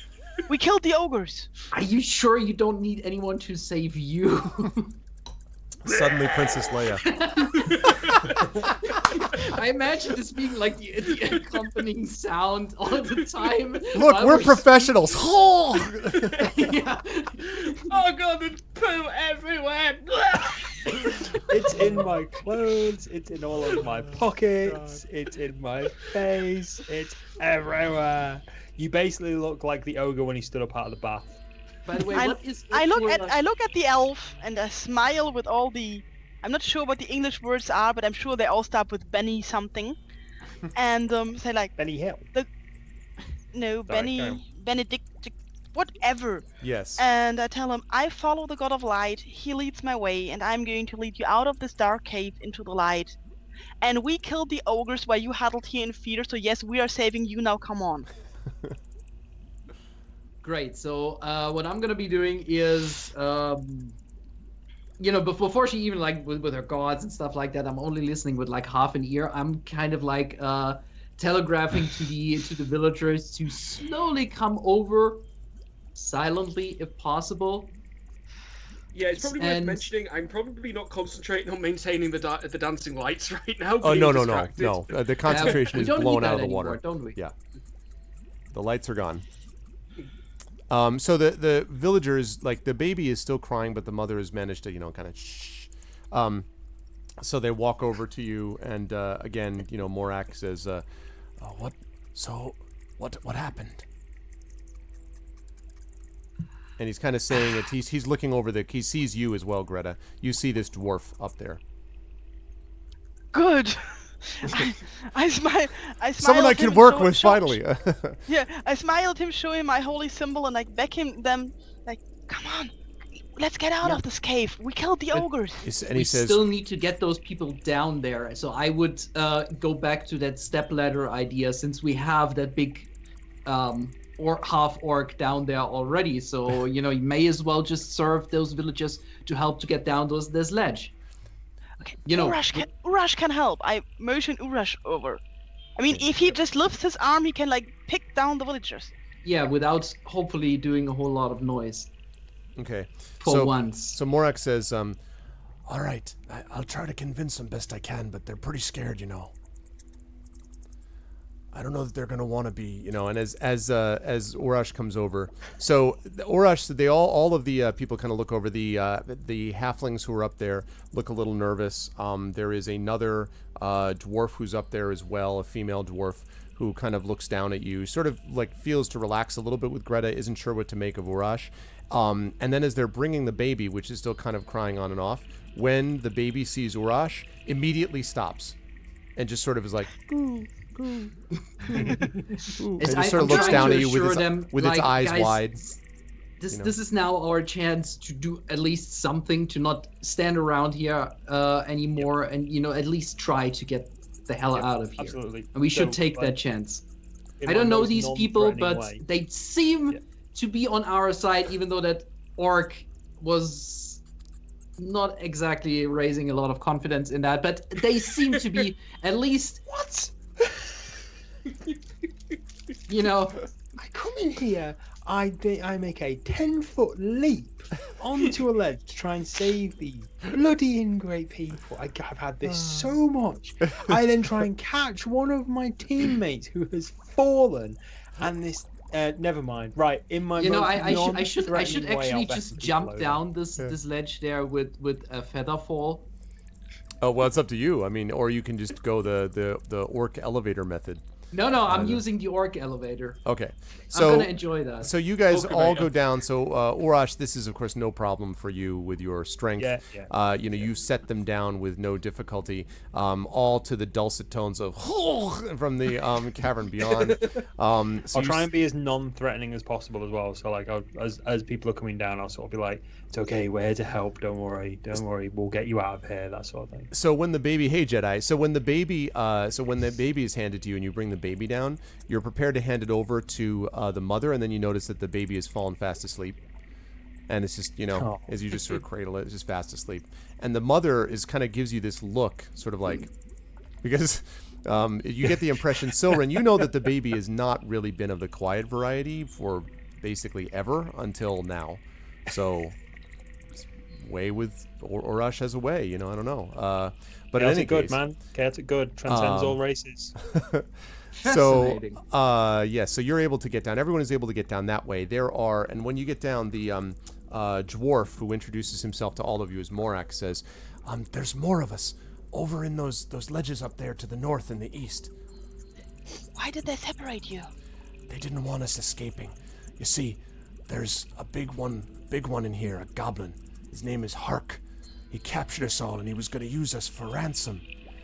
As he says this, Selsig, you feel yourself in the middle of your retch. You feel you like something knocks you in the back of the head, and you kind of stagger forward, and then something with a grip like iron kind of grabs you from behind, and Gleek gives a squeak and then is silent, like yeah, or actually no, maybe, and then is silent, and then you hear, "Did someone say something about the boss?" And as you guys look up, you see on the ledge above you is standing this very large goblin. Now this guy has got like the necklace of little rat skulls kind of, draped around his neck. And he's got a short sword at his side. He's wearing what looks like leather armor and a kind of ridiculous looking helm, but your guess is that the goblins probably think that it's super impressive. And he sort of looks down at all of you, and Silren, you immediately recognize that this is the goblin boss, Hark. And Hark says, "Well, you're planning to attempt a rescue, I see. I'm sorry that the bats got in your way. Next time you might want to try to escape more quietly." And behind him, you see that there's a set of large sort of like, maybe bodyguards, maybe, sort of goblin types that are behind him. And Hark says, "All right, I'm going to give you precisely 30 seconds to explain what you're doing here before all of you can go down in the pit with the rest of those foul vermin." And he sort of looks down at all of you, and so all of you are like, da-da, da-da, da-da, everyone kind of looking at each other. On which ledge is he standing? He's standing on the ledge right over here. He hasn't attacked you yet. He's just looking threatened. This ledge right here. He just doesn't dare. Throw up on his arm. There. Right. I'll move myself over. And how many goblins does he with him, and how close together do they stand? So right now he has got with him, he's got what looks like 2 goblins, but there's another problem, because next to the goblins on either side are what look like very, very, very large rats. They seem to have harnesses, almost as if like each of the goblins next to him is holding on to the leather harness of one of these rats that look down at you and kind of squeak and twist their head. These rats are easily bigger than you, Greta. Can I just lean to Greta just for a second? Burn them. Yeah, they're all clustered within 10 feet of each other. Hostage. So that's good. Burn them. Yeah, well, does he have a Celtic hostage? I mean, not that I would care. I don't know that guy yet. You don't know yet. So. You don't know yet whether he has anybody, Okay. but Hark is there with his arms folded, waiting for you all to explain. Okay, well then we explain. We're here to take the villagers with us. Oh, the villagers. But you see, the villagers at the moment belong to me. Also, someone else belongs to me too. And he kind of yanks forward, and coming forward, Selsig is over and comes next to the ledge and kind of waves at you, "Hi guys," and then promptly vomits over the ledge onto the ground. Oh hey! Yeah. I'm gonna lean over to Greta. Is that guy important to you? Or Yes. you know that guy? Yeah, I guess. And Hark says, "Now listen." Really? I guess.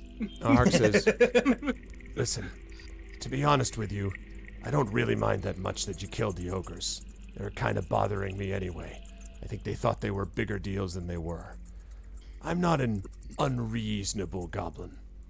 But if I'm going to let the villagers go with you, there's going to be a price to be paid." Go on. Well, yeah. He sort of looks down. He's like, he says, "I've got here 31 villagers, plus this one whatever," and sort of jerks you again, Selsig. I'm Celtic. That counts. Remember that. He says, I will remember it, and he kind of looks at a little bit of hissing vomit, which is currently at the edge of the ledge down there. He's like, "I won't forget you, believe me." I don't know the way most and one of the things you notice as he's speaking is this guy sounds much smarter than your usual goblin. Like, usually goblins are very much just like, kill, death, they're not, or they're like Gleek, apparently. But this one is speaking in common relatively, coherently. And so he says, We've been looking for some gold, me and my people here. For 1 gold per villager, and 1 gold for this one, again jerks you, Selsig, I'll let them go. 32 gold, and they walk out. What's the price you'd put on a human life, eh? I'm smaller. Can I pay half? Shut up, you. And the one rat on his right sort of noses you hungrily. That's the problem. I don't have any gold on me. Could I lean Well, into the other 2? sucks to be you. We could take them. I look at the thing is I've got like a bag of gold with me. Should not maybe flaunt that. Put away your Rolex. My Rolex. Never mind my soul. gold-plated Warhammer, because that's just gold paint. I could try and intimidate him, but Yeah. I'm not 100% sure. Or can you haggle? I'm not 100% sure if I don't intimidate him, if it's going to be worse for us. All right, look. let He it- holds up a hand. He says, wait a minute, before you say any more. Look, gold's one thing, but if you can make me another offer that I like better, I'll take it. Yeah, the thing is, why should we believe that you don't just take our gold and still keep us all here? Because I would already have done that. And he points to Selsig and then takes him and carries him and dangles him over the ledge, which is a pretty big feat of strength for a goblin, even a good-sized one, and holds Selsig like dangling. This is doing wonders for your stomach, by the way, Selsig. And holds you, over this sort of ledge, and he says, now, in any moment I could have dropped him, if I wanted to. But, and then he yanks Selsig back from the ledge, I don't want to. In fact, and he looks down, he says, I think we may have an adventuring group on our hands. Just like you, eh, elf? And he sort of looks over at you, Silren. You found more of your kind. That's good, because I could use some help. You see, in one part of these caverns, my people have been getting bothered by a creature. I don't know what it is, but when they go in there to wash, to hunt, to do anything, they get picked off one by one. And I've had enough of losing my people. You go take care of that creature for me, and I'll let these villagers go. Or you can pay me gold. Or you can enjoy watching the life die from your friend as we throw him into that pit and let the bats have him. And the rats kind of Point the way. squeak menacingly. If I can't take on the goblin, I can't take on a creature. So... Okay, I look up then. Okay, then let's move to the opening of the cave. You let the villagers leave, and for every villager that leaves the cave, you get 1 piece of gold from me. That's an interesting idea. Can I talk to her without the goblin noticing what I'm saying? Not likely. Not Okay. without basic. You could say, "Can I speak to her privately" or something, and you could ask him, but he's going to be able to hear it. There's a little bit of an echo here anyway. Yeah, no, let's not do that yet. So he looks down at you, Greta, and he says, "That's very clever. And of course, when you got to the cave, I'm to believe that every villager you just throw a gold at me when I do it, right? Not that you'll take the whole group away and then bring them all back to attack me. I know how you work. You came to this cave to attack us in the first place." And Makrin says, "That's not true. We came here to escape the attack." "Ah, the attack. Stupid stories about flying towers and giants throwing rocks. Like I'm supposed to believe any of that happened." And Makrin says, "It's true. I swear it. I swear it on my mother's life." And We actually Park thought just... you were responsible. And I say to the responsible for attacking a village? No. The only time we get into fights is when we pick some of them off when they happen to wander too far. We're not going to throw boulders at villages. So yeah, once the villagers came here, I decided I'd had enough. We captured them and I sent some of my lads to have fun in the village that's left. But we didn't attack them. We don't have the strength to throw boulders. They did that to themselves. It's all part of a plan. They're going to wait until we're not paying attention, and then they'll come and attack and kill us all. I know how you work. You realize that if it wasn't you, and if it wasn't the villagers themselves, then we all have a really big problem. And he sort of looks down and he says, "A really, really big problem." Yep. And would you maybe even consider that, you know, something allegedly happened to those villagers, and suddenly something shows up in your caves that picks your people off one by one? Could you maybe imagine that maybe this has something to do with each other? These two possibilities, these two occurrences. This creature's been killing my people for a long time before that. We had to shut off a whole section of the caves because of it. I've never actually caught sight of it, and no one ever comes back to tell me. I've sent some in. The only one who ever returned said something about gooey, sticky, something like that. I don't know. And then they came running back, and that's all. I look at the elf and ask, did they It wasn't me. feed did they feed you in here and stuff? And Soren, you know that they did actually feed you. I mean, if you can call it food. It was pretty bad, but it was theoretically nourishing, yes. And they gave you water that was brackish but drinkable. What kind of what kind of food in fact? It was moldy bread. I mean, moldy bread, which they referred to as bread of the green, and stuff like that. They were sort of like bread of the green, and they seemed very offended that you didn't understand. It wasn't very appetizing. Okay, I'm gonna relay this information. Okay. I wonder if the villagers aren't safer in here than outside right now. That's Look, I'm willing to pay you. You're willing to take my gold for the villagers. We just need to find a way of like conducting the deal. I shout down, yeah, but what if the thing gets a taste for human? I mean, there's a buffet right next door to this cave if it picks off all these fine gentlemen. Yeah, I'm willing to pay. I'm willing to pay for all of them to get out of here. We just need to, find a way to conduct this business. Goblin boss. Well, what I like to do is make my word my bond. Am I right? And he looks at the goblins next to him, and you can see now that they're actually two female goblins. And they nod, although they're big, and they nod at him, and they're like, yep, boss, yep. And next to him, the two rats that they have held on these harnesses kind of squeak, and kind of, they sort of pull a little bit at the harness, but they don't do anything.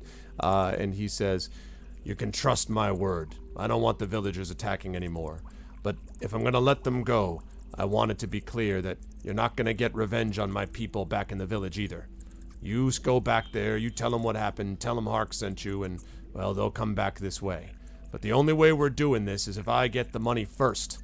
I don't trust any of you dwarf, or elf, or halfling, he says, gathering, holding up the thing, more than I can throw you.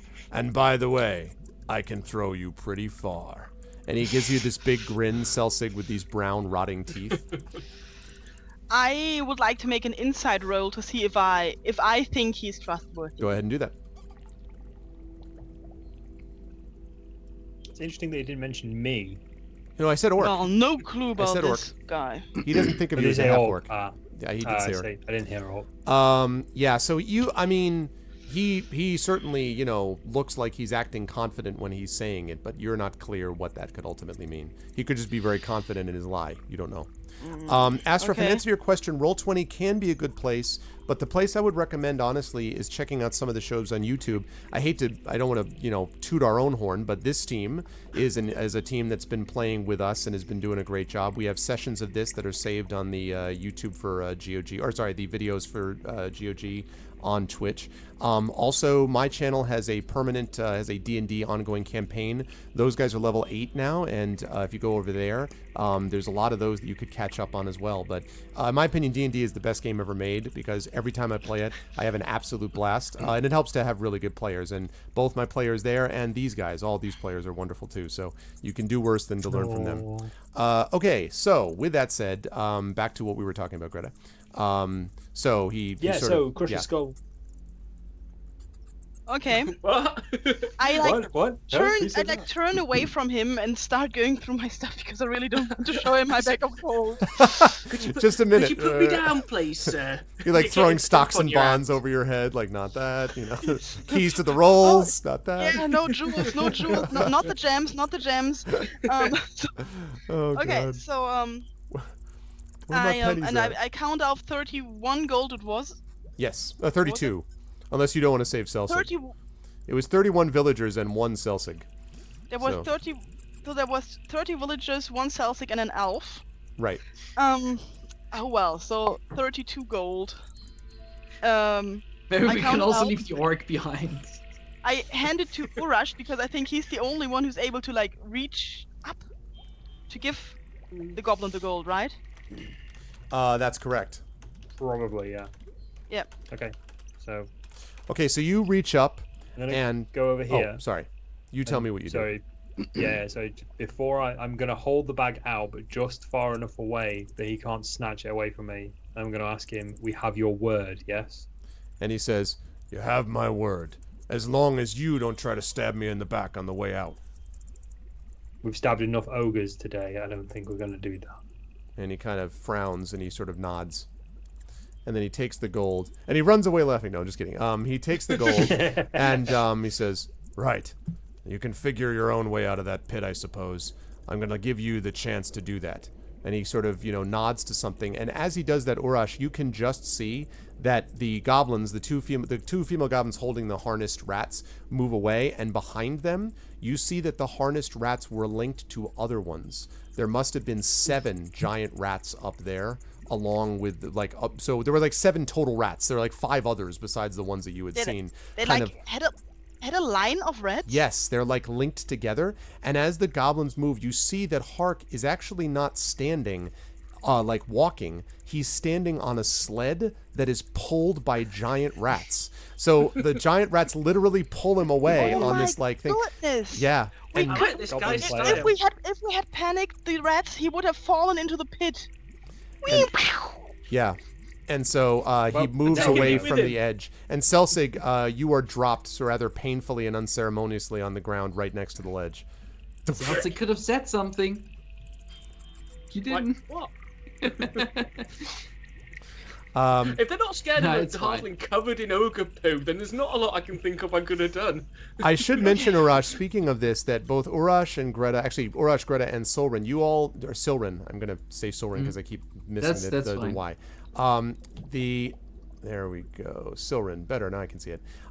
So you all see that around the edges of the pit and indeed in the cavern, there's a lot of sticky stuff now that you're pretty convinced is guano, i.e. bat droppings. So there's a lot of this stuff down there. Selsig, that smell is not pleasant. That's not helping you at all. And but I just want to point out that there's a lot of that that's there, yes. Okay.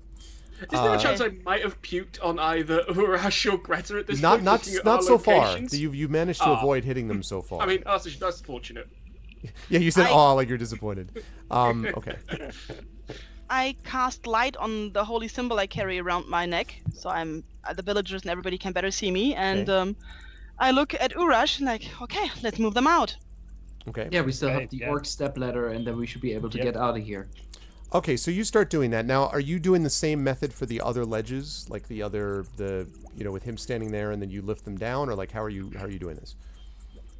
That should Well, be who's the possible. I mean, second- Who's the second tallest? I'm 6'6". It's Cyril. Probably Silrin. Yeah.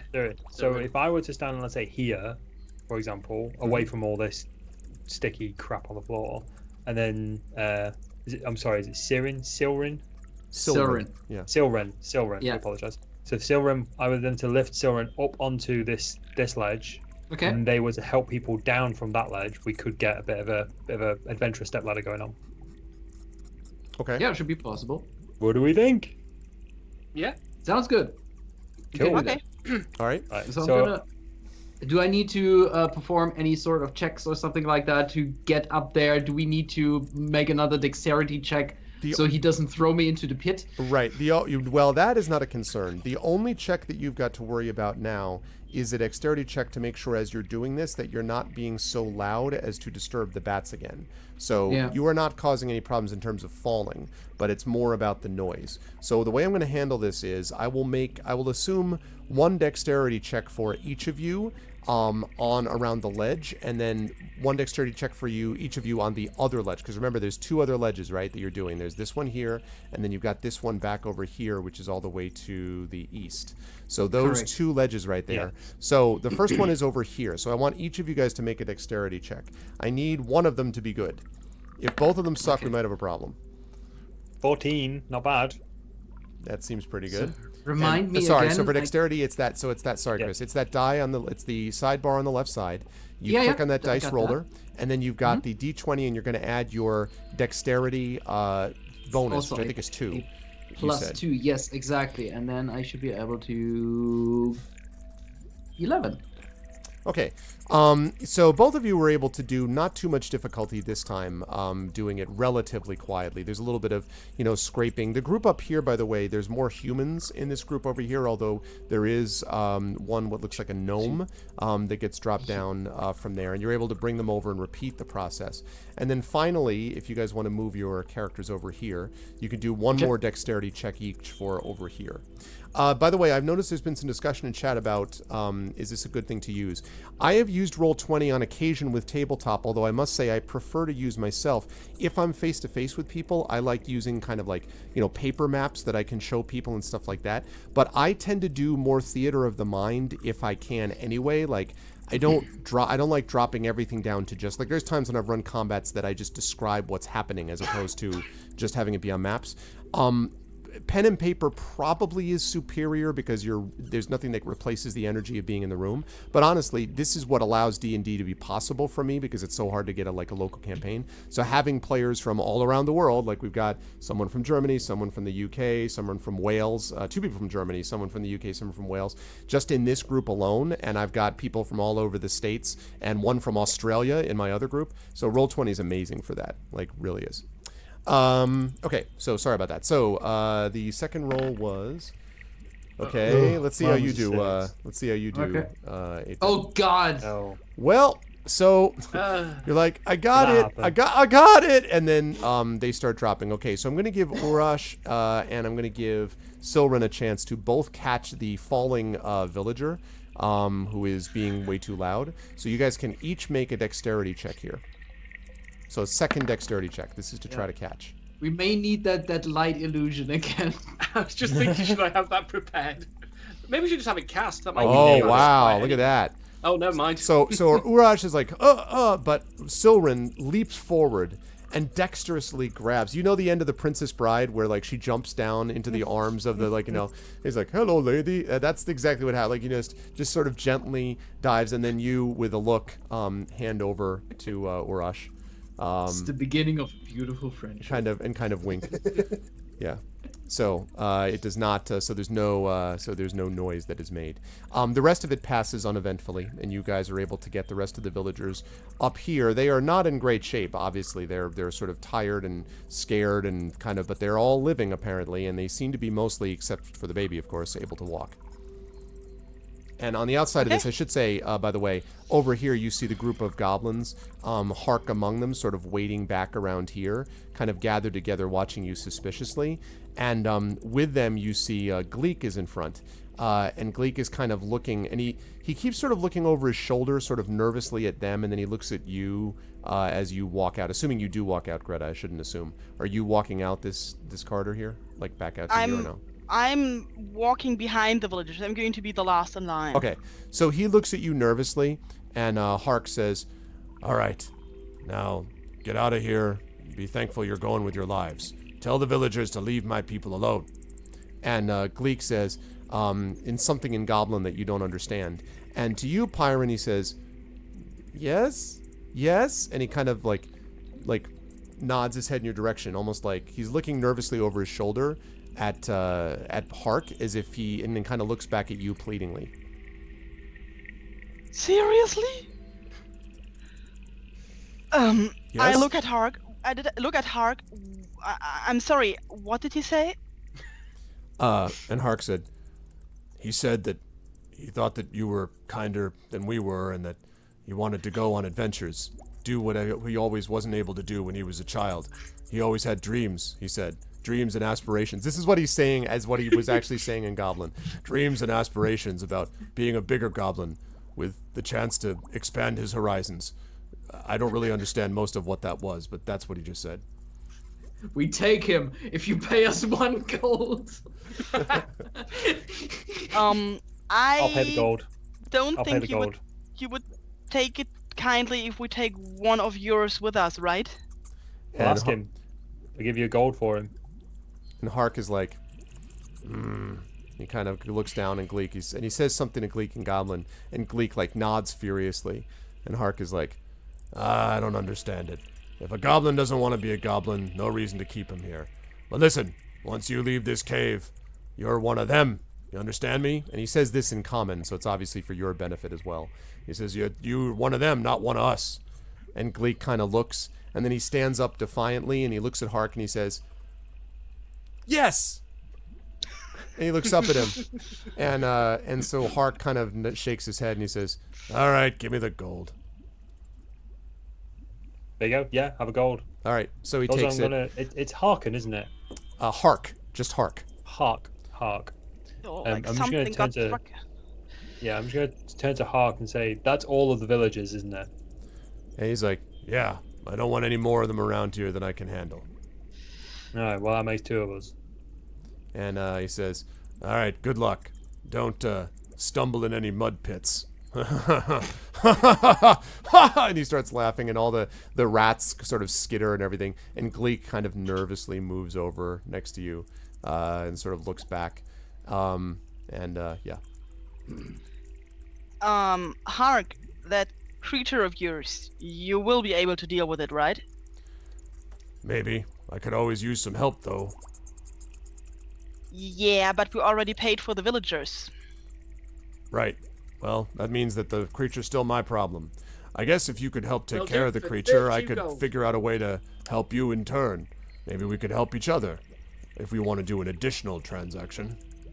I'm always thinking that peaceful solutions are good solutions, especially as you're going to be the neighbor of these villagers. What do you propose? You mean to work with the villagers? I don't think that everybody's ready for that right now. And the villagers But are all I sort of think- looking. They don't say anything, they're just looking at you expectantly. But let's take the villagers back to the village if they want that.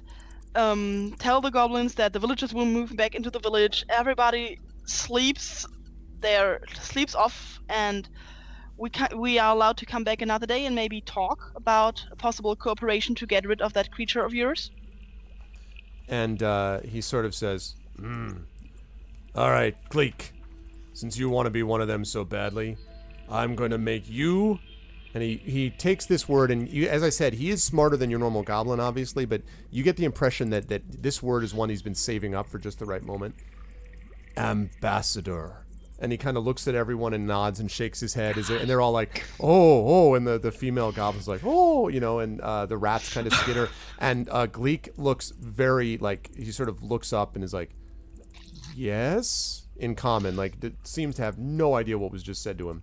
And then Hark sort of rolls his eyes, and then Goblin says something, and Gleek's sort of eyes widen, and he says, oh, and he looks at you, Urash, and he's like, no, and he jumps up and down excitedly, saying no.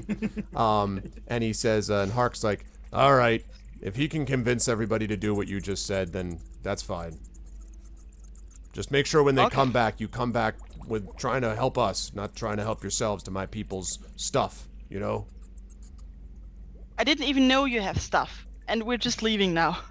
Did someone say stuff? No, he didn't. He didn't. All right, so you guys make your way to the exit of the cavern as you were heard as they watch you the whole way. And as you go, the sound of the bats sort of descends. You guys can move your characters down there. Pyron, would you object terribly to my giving you control of Gleek for the short term? Not because you don't have to be like his, but it's to give you give him sort of someone that, in case I forget about him, since I'm gonna be doing other things. Okay. Remember to feed him and clean up after him. Okay, so now you have control over moving his token as well. You'll be able to move him. Who's going to clean up after you? You stink. I'm just leaving poopy footprints the whole way, just squelching to the exit. There is no it's being like sneaky with you right now. Okay, gonna and you stand, guys like, get back away to the from edge of the Chelsea. cave where it is bright sunshine out there right now. So your eyes kind of blink as you're adjusting. And as the villagers emerge, they all sort of give a half-hearted, ragged cheer. It's sort of more like a, because they're all not in very good shape, but they seem, very pleased. And the Morak, says, he comes up to you, Greta, and he says, I appreciate what you've done for us. I don't really know whether we can work with people like them. And he looks down at Gleek, who is sort of looking up at him and blinking with his big grin. He says, but perhaps with us working together, well, at least maybe we can keep ourselves from being attacked. Still isn't going to solve the problem of the giants, though. And he looks over at you, Silren, and he says, you know well enough what happened there. And so yes. Sorry, go ahead, Greta. Let's get back to the village. Let's get somewhere where we can eat, where we can sit, and where we are warm, and where we can de-smell the halfling. And smell the halfling. I can't. I can't then really stealth around when they can smell me coming. and Or then vomiting. you tell us about those giants. Okay. All right. So let's bring you back over. I should check, and I'm sorry I didn't do this before, but I was trying to get everyone gathered up together. Do you guys because we have about 35-40 minutes. Do you guys need a 5-minute break, or are you okay? I just wanted to check. I'm fine. I'm good. Everyone's good? Okay. So chat, you guys are watching episode 63 of Pen and Pixels. We are playing Dungeons & Dragons with the incredible GOG stream team crew of Pyron Jade playing Greta Guldenfire, the dwarf cleric, Selsigmar playing, Darksaber playing Selsigmar, who you have become your character in my mind, I Saber. have. You know, Selsigmar playing Darksaber. Selsigmar playing Darksaber playing Selsigmar. Selsigmar Becoming like that. played by Darksaber, who of course is, and it's a halfling rogue. Mike Smith, also known as Screaming Joypad, playing Urash, the friendly half-orc barbarian. And last but certainly not least, the newly added to the group, Memories in 8-Plit, playing Silren. In case people were wondering, Silren is a blade singer. He is a moon elf, but is a blade... sorry. Every time I see Sil, I keep thinking of Sylvan. His character is a blade singer, which is a special kind of an elf with both magic and martial capabilities, and you may find out more about his reasons for existing and all that stuff here later on. But Does he need a reason for existing? everyone needs a reason for That's existing. mean, even I'm to questioning an mine elf. right now. Yeah, everyone needs a reason for existing. Oh, this is the meanest thing I've ever heard. How do we spell Gleek? You got it exactly right, Pyron. It's Gleek. Oh, thanks, Wolf. It's my pleasure to play this because I love these games. Okay, let me just run over and actually get Gleek, and let me get Silren. Let's see. Of course, since I speak Elvish, of course we could try to communicate with Gleek this way as well. Wonder what he comes up with as a response. Possibly. Awesome. Absolutely. Right, he's just a great magic 8-ball. All signs point to yes. Please ask later. Excuse me, I'm just throwing myself in the moat. Cleaned. No. In the meantime, it's been befouled by... No, I'm just kidding. Yeah. Giant poop. The moat is actually not in great shape, but it's in better shape than what you just were in. It's in better shape than you are. Yeah, that's exactly right. Okay, and Nightstone. Yeah, when we were messing around with Darksaber's name, I was thinking back of next up is Immersed Kim, but alone in the Darksaber. Alone in the Darksaber, nice. Nice. Okay. That was great. Okay. Wow, Sparkly Wallflower. He, does it really make a difference for an elf? Wow, shots fired. Shots fired. No, I think actually the character sheet doesn't specify that at all, so I was just assuming male. Yeah, I mean, you make your call, man. It's up to you. It's your character. But I would like to be aware. I'd like to be made known. Unless you just want me to refer to you as the gender neutral of they, I can certainly do that. I don't. That's. Did you just assume my gender? I mean, right. I don't want to judge. I don't. Triggered. So. Okay. Triggered. You guys come back to the village now. As you guys arrive back at the village, and of course the cave sounds go away. But I should mention that you do hear a couple of things, and that is you hear this. You hear as you get closer to the village, you hear this sound. They're still. I was going to say now, as you do not know, Silren, but the others do. This sound was actually made by two goblins that were swinging back and forth on this bell rope. I'm having a great time. You guys left here because it takes several hours. It took about 45 minutes to get to the cave. It takes about 45 minutes to get back. You were in there for a little while. So it's basically been about 2.5 hours maybe, and it's still going. So they really love them some bell rope, apparently. And as of yet, none of you have actually been encountered by any of the goblins in here. You just saw them from a distance. So now, with a group of villagers walking along with you, going not much better than a hobble and a wobble. That's basically as far as they're able to go, fast as they're able to go. They're not in very great, condition. So it actually takes probably more like an hour to get them back. But when they get back there, Mokrin is kind of like, he's like, or Morak. Why do I keep saying Mokrin? I'm going to write that down as a note so I don't have to confuse myself. Morak, that is his name. Morak is like, the bell tower. That means there's danger.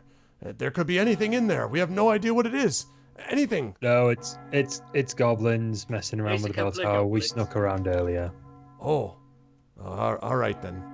How are you gonna deal with these goblins though? He looks around at all of you. We have Ambassador Gleek with us, and so We do. I walk to the front of the group with Ambassador Gleek. Yep.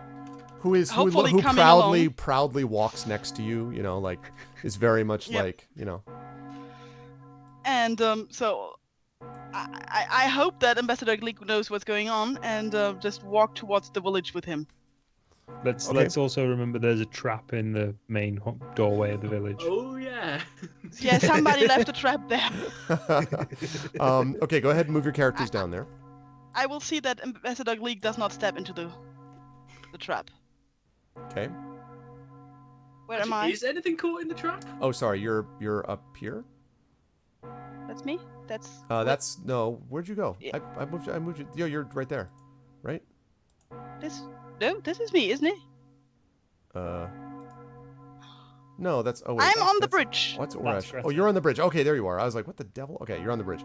with Ambassador Gleek. Yes. Silrin, yep, there you go. I was listening, you just vanished. I'm like, there we are. No, I'm sorry. It actually didn't refresh for me. So Yeah, I that was doesn't- sometimes needing that to happens, for refresh sure. it. Yeah. They want me to call you the neutral term of tree hugger, Chris. That's what that Tree is. hugging berry muncher. Yeah, exactly. I could just call you John Denver. If you could sing some Rocky Mountain High, that'd be great. Some nice country music. Okay. No, that's not really my kind of deal. This I'm is sorry. not your thing. Not that kind of elf. I'm not that kind of elf. Okay, so you guys hear the that same kind of sound that you did before. At the moment, you can tell that the main square seems to not have. Before, you may remember that there were two in fact, you can still see them, large wolf-like creatures, which you actually know to be wargs, that were standing over here. And you do not see them at the moment. They don't seem to be there, but you don't know where they are. You just know that they don't seem to be in the square, from what you can tell. Otherwise, the square seems to be deserted, but the bell is still going like nobody's business. Okay. I move forward with Ambassador Gleek. Okay. You see a trap sort of in the middle of the road. Yeah, I will have a look that Gleek does not step in it. And Gleek is like, looks at you and gratefully says, yes. He gratefully says. I nod to Gleek. I point at the house with the bell tower and I say, yes. And he sort of says, and he nods, and with much more, like verve and vigor and all that stuff than he had before, marches forward. Like actually, a little bit troublingly, actually, kind of walks forward like without anything, just walks straight forward. And as he rounds the corner, you actually see where the wargs actually went. They come. They do not come very thin, which is the way I just made them. They come screaming out of this pathway, and by screaming I mean growling, and they come running right up to Gleek, and they come to a stop, literally just sort of, feet away from him. And Gleek, sort of shivering a little bit, like Gleek looks nervous, but then he looks back and he sees you all looking at him, and he holds up his hand, and in Goblin, he does this long... And then every so often you catch something like hark,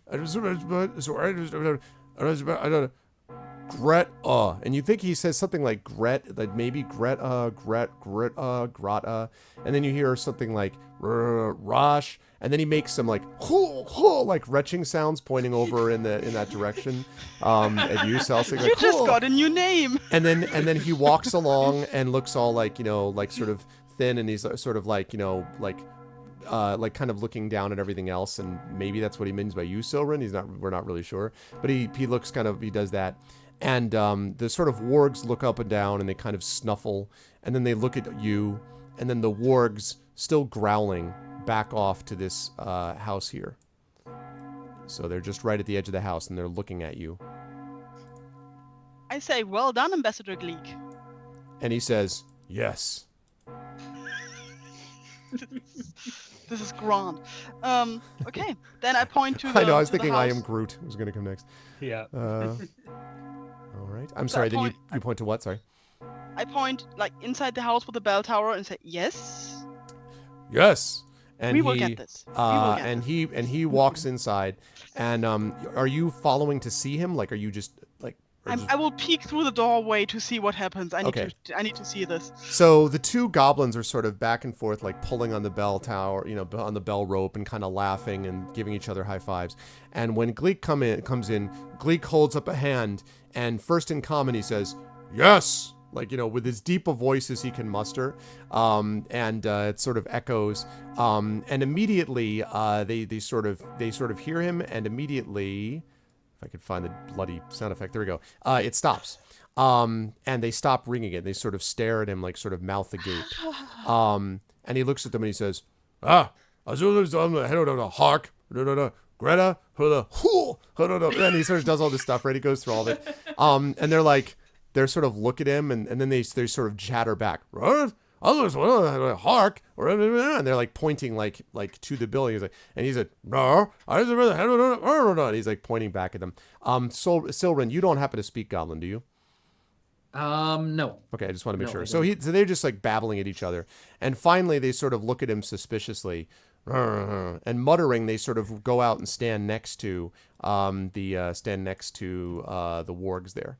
And Gleek comes out and looks at you all, now looking, he's sort of like nodding, and now he's smiling, and he kind of has his chin up a little bit in the air, and he's like, yes. And he kind of looks around. He's clearly in his glory. Like, just, this crazy how happy he is. And he looks at you expectantly.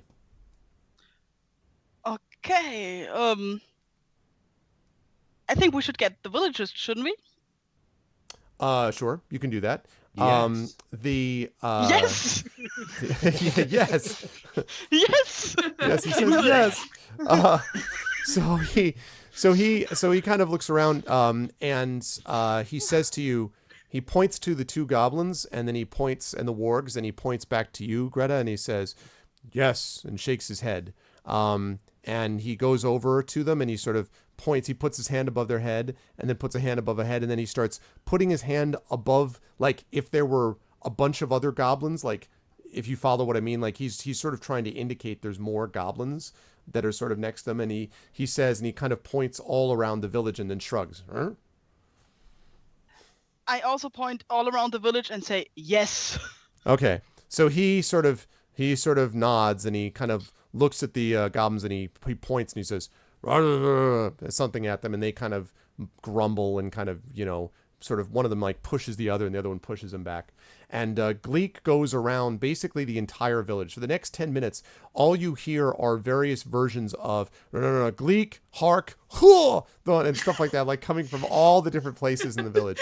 And eventually there is a crew of probably a good 20 goblins that are all sort of assembled in the village square, all looking at you, sort of a mixture of uneasiness and annoyance, with Gleek at their head.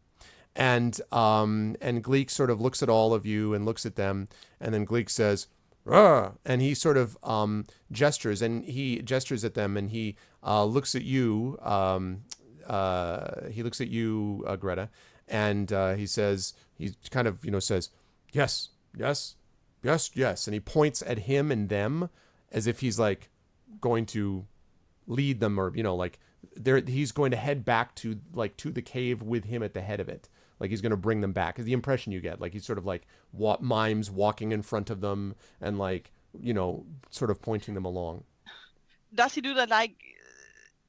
Does he seem to be like comfortable with this? Like something he wants to do? Like yeah, he seems pretty march the happy. goblin to him? Yeah, he seems pretty Okay, happy now. then I say yes. Okay, and he says yes, and then he puts his hand on your shoulder and he says yes, and then he goes up to you, Urash, and he sort of pats you on the side, which is as high up as he can reach, and he's like, no, and then he goes over to you, Selsig, and he says maybe. Yeah, exactly. He says maybe, and then he laughs. And then he comes up to you, Silrin, and he kind of looks at you, and he smiles, and he says yes in common, and nods at you. And then he nods at the villagers. The villagers sort of don't know what to make of all this. And then he points forward, and he says, yes, no, maybe, in Goblin, like in that order. So, Dwarvish, Orcish, Halfling, and then, Common, Goblin. And then they all sort of march out together. And as they march out, you kind of hear them at a certain song. You hear Gleek's song and Gleek's voice in the far distance, like, like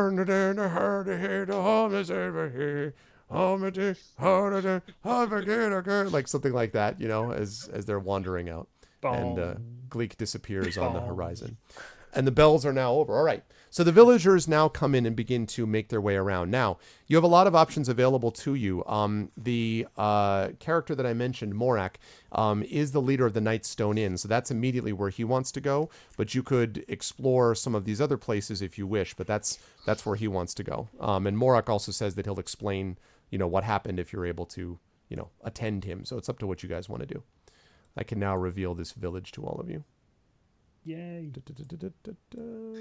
I mean, as far as I can see, there wasn't really a whole lot explored before, so there should be a lot of loot around. Yeah, but now there's people here to miss it. We could have blamed it on the goblins if we'd done it before going to the game. But then again, I would assume that Celtic wants to finally clean himself a little bit. For once, nicking everything in sight is one of the last things on my mind. You mean for real, right? Yeah, that's never stopped you before, man. I like that new nickname though that you have by now. How you doing? Yeah, that's you mentioned that's throughout the land as That's exactly right. Okay, so if you guys want to follow him, but it's up to you. You don't have to go there if you don't want to, but he's going to the inn. Well, so it's up to whether you guys I don't know want to about anybody else, but me and my 8 remaining hit points need a bloody drink. Then that sounds like a plan. It sounds like a plan. Off to the tavern. Yeah. All right, so you head over there. Now, as you can see, his eyes, you can tell as you walk in that Morak's eyes seem very sad. The inn is messed up. I mean, there's a huge hole that you can probably see here, which is in the top of the roof. The back wall is basically staved in completely. And there's just lots of stuff. There's all of these boulders all over the village. The place is a wreck. And as he goes in to sort of, take a look at it, and look at the inn, he sort of, kind of shakes his head and seems very sort of displeased at what it is he sees. There is a dining table and a pair of long benches which are completely destroyed.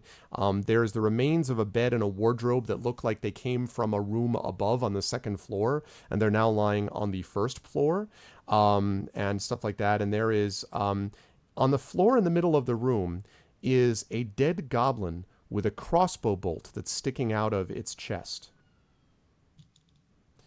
And I'd like all of you, assuming you're all there with him, I'd like all of you to make a perception check for me. Chris, the way that this works is you should see perception should be one of the skills on your character sheet, and it will either be checked or unchecked. It is checked. Okay, so what that means is that you get that bonus. +2. Okay, +2.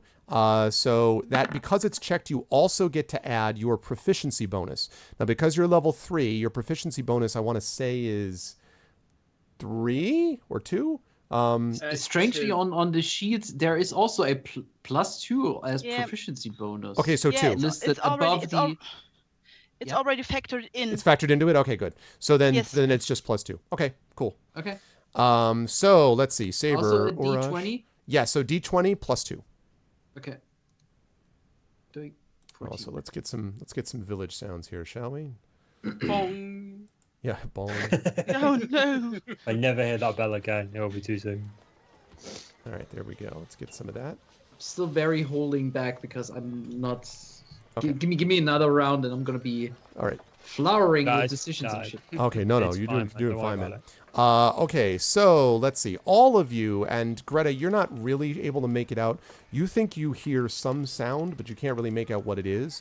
But all the rest of you hear what sounds like someone or something rummaging through a room in the back, which looks like, because half of the other part of it is stove in, it might be the kitchen.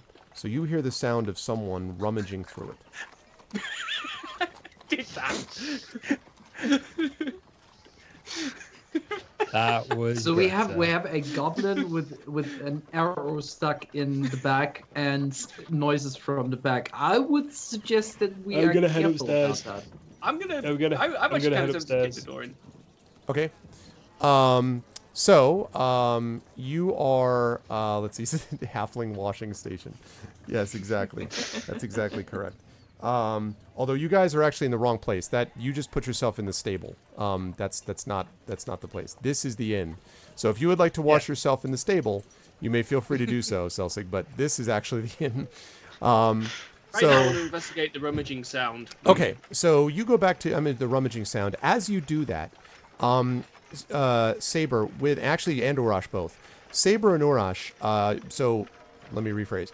Silrin, you're able to hear rummaging in the kitchen, as is Saber and Urash. But also, Saber and Urash, you think you spot some movement above you coming from the hole in the second floor. So there's this rock, right, that plunged down through the roof, through the second floor, brought down the bed, whatever. And there's a hole in the floor of the second floor that's above you, and a hole in the roof.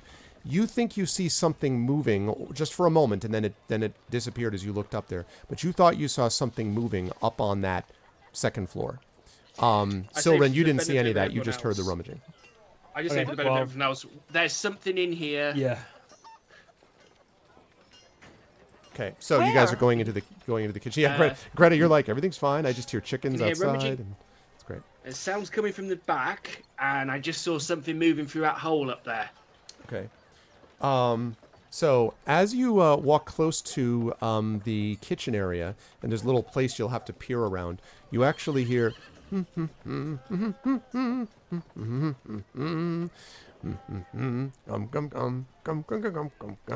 Someone is humming or singing or whistling. It's Gleek's brother, the cook. I do think it's a goblin. Do I recognize the tone or anything about the humming? Not sure what you mean. What do you mean by the tone? Does it sound like we've heard goblins humming and singing and God knows what? Does it sound like a goblin? It sounds like it might be a goblin. It certainly doesn't sound like a big thing, whatever it is. Let's kick the door in. Well, there's no door. There's just an area around which you would peer. In that case, I'll just sort of step in and go, "What's going on here?" And as you go around, you see a rather sort of, well, how do I put this? Big-boned goblin that has a massive sack into which the goblin seems to have piled every conceivable item in the kitchen. You see, like, pots, pans, hams, chickens. You see the sack moving. There might be a live chicken in there. Like, there's just everything in this sack. And when she sees you, she's sort of like, huh? And then grabs the sack and tries desperately to run away. But the sack is super heavy, right? So she's like, ah! So the thing's like dragging like an inch, a minute, like, gradually dragging as you're just sort of staring, trying to run away. I sort of yell, "This is not what Hark would want to hear about." Yeah. And then she stops and turns around. You can see it's a female goblin, and the female says, "Hark? What Hark? Yeah. What Hark say?" Hark say you leave speak common. village. Oh, not much. Speak only some. Hark say leave village? Oh, Yes. you halfling, and you orc. Don't trust. Villagers? Maybe hurt. Not sure. You get the No, impression you she's hurt trying you. to sort through orders in her head. I look at Salsik for a moment and say, "This one is yours," and I go to and I go to look for alcohol. I am known to your people as. Yeah, you're on your own, mate. Did we hear a noise upstairs as well? You saw something. Did not hear a Okay, noise. can I head upstairs? Okay. Sure. The stairs are sort of vaguely serviceable, but not entirely so. You have to kind of like pull yourself up. It doesn't require any checks, but like these are not what you would call generally step worthy. They're clearly weakened. Of course. Yeah. I also have a jump spell. I could try to jump up that hole and try to surprise whatever's up there.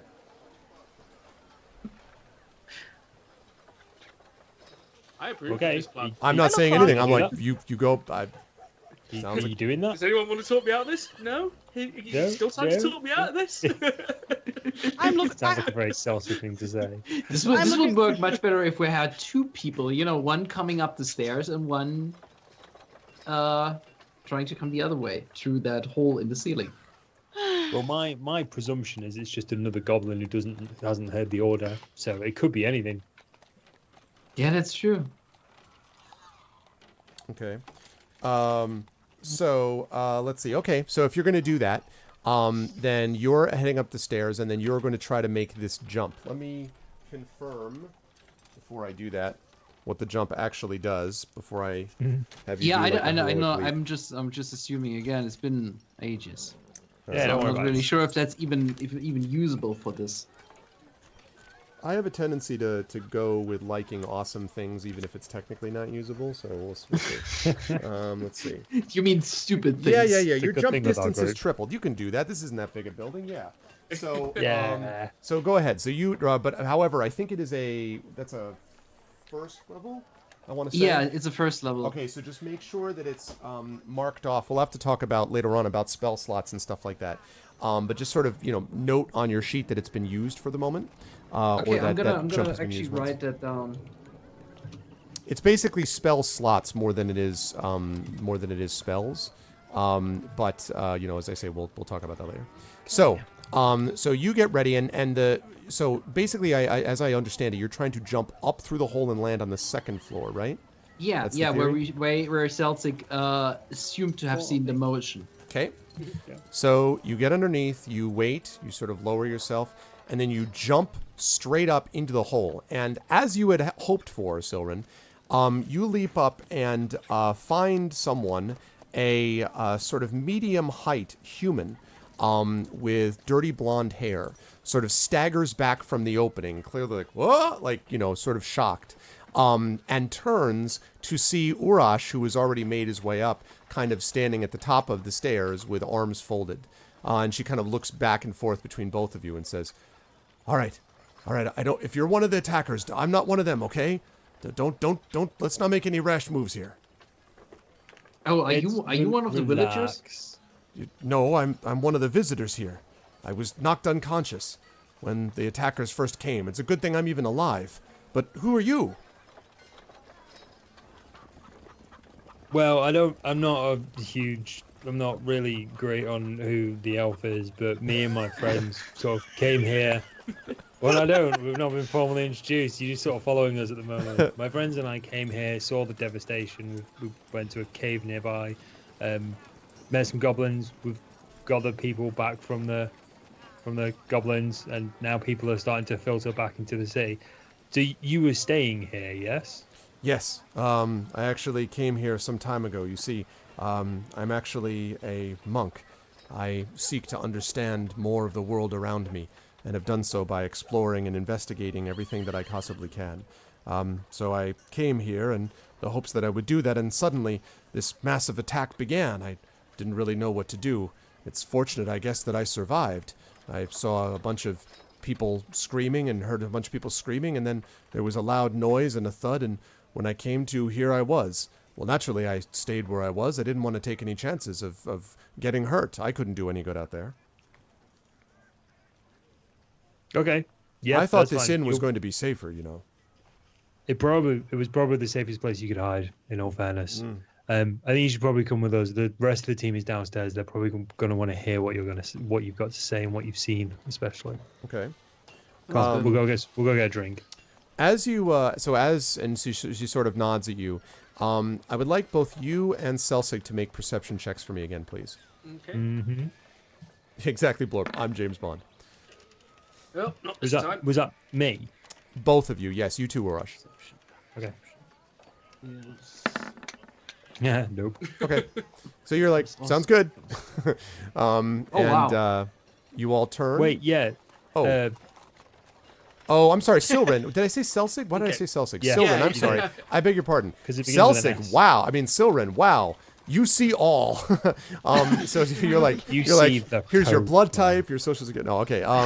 So Silren, what you see is there's sort of the movement in the folds of the hood of this person as she turns to follow Urash. And just sneaking ahead out of the hood as you leave, you see what looks like the head of a small winged snake What the hell? out of the hood.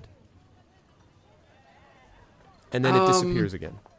You know, if it would be a weapon, I would try to Doesn't look like a weapon, but it looks like it was grab it. alive. Doesn't look like it. Look, It doesn't look like it was part of her hair or anything. It looks like it was like a creature or something.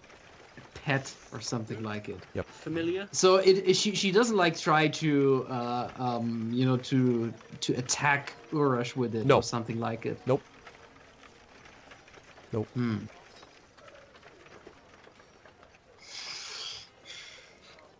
I wonder if I just should ask. Is it a her? I was It's a her, always yep. hearing her. I She introduces wonder if I herself, should by the just- way, as Kella Darkhope. She introduces herself as Kella. Keller. Okay.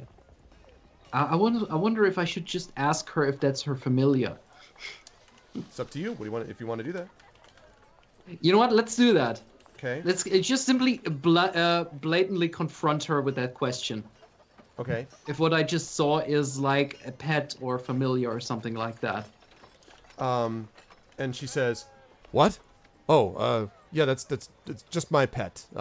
Never mind. Sometimes he shows up in places that he shouldn't be. Can kind of frighten people, you understand. It's very sacred to the people of my temple." And she kind of pats the hood behind her, and the thing sort of, it sort of lifts up its head again and then slithers back into her hood. And she says, "Yes, didn't mean to surprise you." And then she walks on. Yeah, maybe if you have been if you have been hiding here for so long, that thing must be starving. Let's see if the group can maybe organize a little bit of food for it or something like that. Oh, That is an excellent idea. I definitely just want to, I kind of like try to make this relaxed. So, just make this the normalest thing. I kind of just want to get the group informed that there is something, that she has something. Okay. The group at least knows about that because, Well, this is all happening on the top floor. So at the Yeah, moment, and- you haven't had anything like that yet. However, Yeah. as you get down, you can relate this to your compatriots as you get down to the first floor fairly easily without letting her know. And once you all are seated around the one remaining semi-functional table, the dwarf Morak brings out some stuff and sort of sits it all down. And as villagers come in various states of injury, you hear some people coming in. They talk about villagers that have died, about others that are there. And he sits down and he says, "First of all, I must thank you for rescuing us. I assume that when Lady Nandar hired you, I assume that you must have come right to save us. I'm thankful that she's not hurt." Can I just say I'm having probably half of my drink, but then I'm cleaning up and helping people with Okay. things around the tavern, is it gathering possible that wood I and can trying to move inform stones the out, others of that strange creature? Yep. Is it possible to You can do now? that because there's some disruption as everyone's moving around. So I'm assuming Yeah. you've told them that now Okay, as they okay. sit down. I was and- just making sure. Yep. No, they that know. we're And sitting Kella's there. sitting Okay. down. Now, I want to mention here that when he says Lady Nandar, you have no idea who that is. None of you. You've never heard that name before in your life. You have no idea who I that just is. maybe- thought that, but Sorry Can I again. do a Say check again. to see if I... Oh, sorry, go ahead. Sorry. So go ahead, Oroch. Yeah. Sorry. No, I just thought that. I was trying to remember the name Nope. of the woman who None of you have hired any us idea who in- that is. Yeah, in Tribal, but it wasn't, was it? Nope. I was just going to ask if I could do a check to see if maybe I can recall of hearing any sort of religions involving winged snakes. Yes. Make a. Yeah. Religion check? Well, hold on a second. Let me sort of confirm what check I want you to do. You'll be able to do a check. Trust me. There is a check on the way. I like it when there's a check on the way. Assume it doesn't look like any ordinary animal that you meet on a daily basis or something like that. Okay. Make a. Presumably, it just looks like a snake with wings. Make a history check for me, please. A It's actually history check. And actually, Celsig, I want you to make this at advantage. So okay, you're- well, I got a 20. I'll roll again anyway, though. Just in case. Yeah. Yeah, well, I might get a 20. No. 17 and a 20, so... You are, in fact, familiar with this because of some of the rather dark places that you've been in your time. And specifically, you know that this is not any kind of a religion. You know that the winged snake, also known as a flying snake, is also the symbol of an organization called the Zentarim. The Zentarim is an organization that is a criminal network. They were originally a secret society, and over time, they have gotten involved with all of the worst things you could imagine within the Sword Coast. It is a network that is designed to get money for its members, which you can appreciate, but also kill for profit, which you're not such a big fan of. And there are numerous examples of this where you've run into those before. They tend to be opportunistic. They tend to be not very nice people. And the flying snake is usually used by them as messengers and is also their symbol. However, flying snakes do exist elsewhere in the world, but they tend to be connected with the Zentarim. Could I potentially then use my thieves' cant to, under the guise of just general small talk, convey a message that I know she's not telling us the whole truth? The problem with Thieves' Cant is that it's very limited in what it can convey. It can do things like talk about, treasure in room or stuff like that, but that's a little bit difficult. But you can try to sort of, with your conversation, you can try to guide it in a certain direction if you wish. But Thieves' Cant really isn't broad enough to be able to do that. And you would need to belong to a specific faction to get very, detailed. Thieves' Cant is like a shorthand, like don't go there, guard. So. Okay. I'll just say, winged snake. Don't see too many of them round here. Not very much, no, she says. And she seems like she's kind of sitting in one corner of the table, kind of looking around. Seems a little bit maybe disconcerted, something like that. Might be the good way to put it. And let's see, yes. And I was just about to say that. So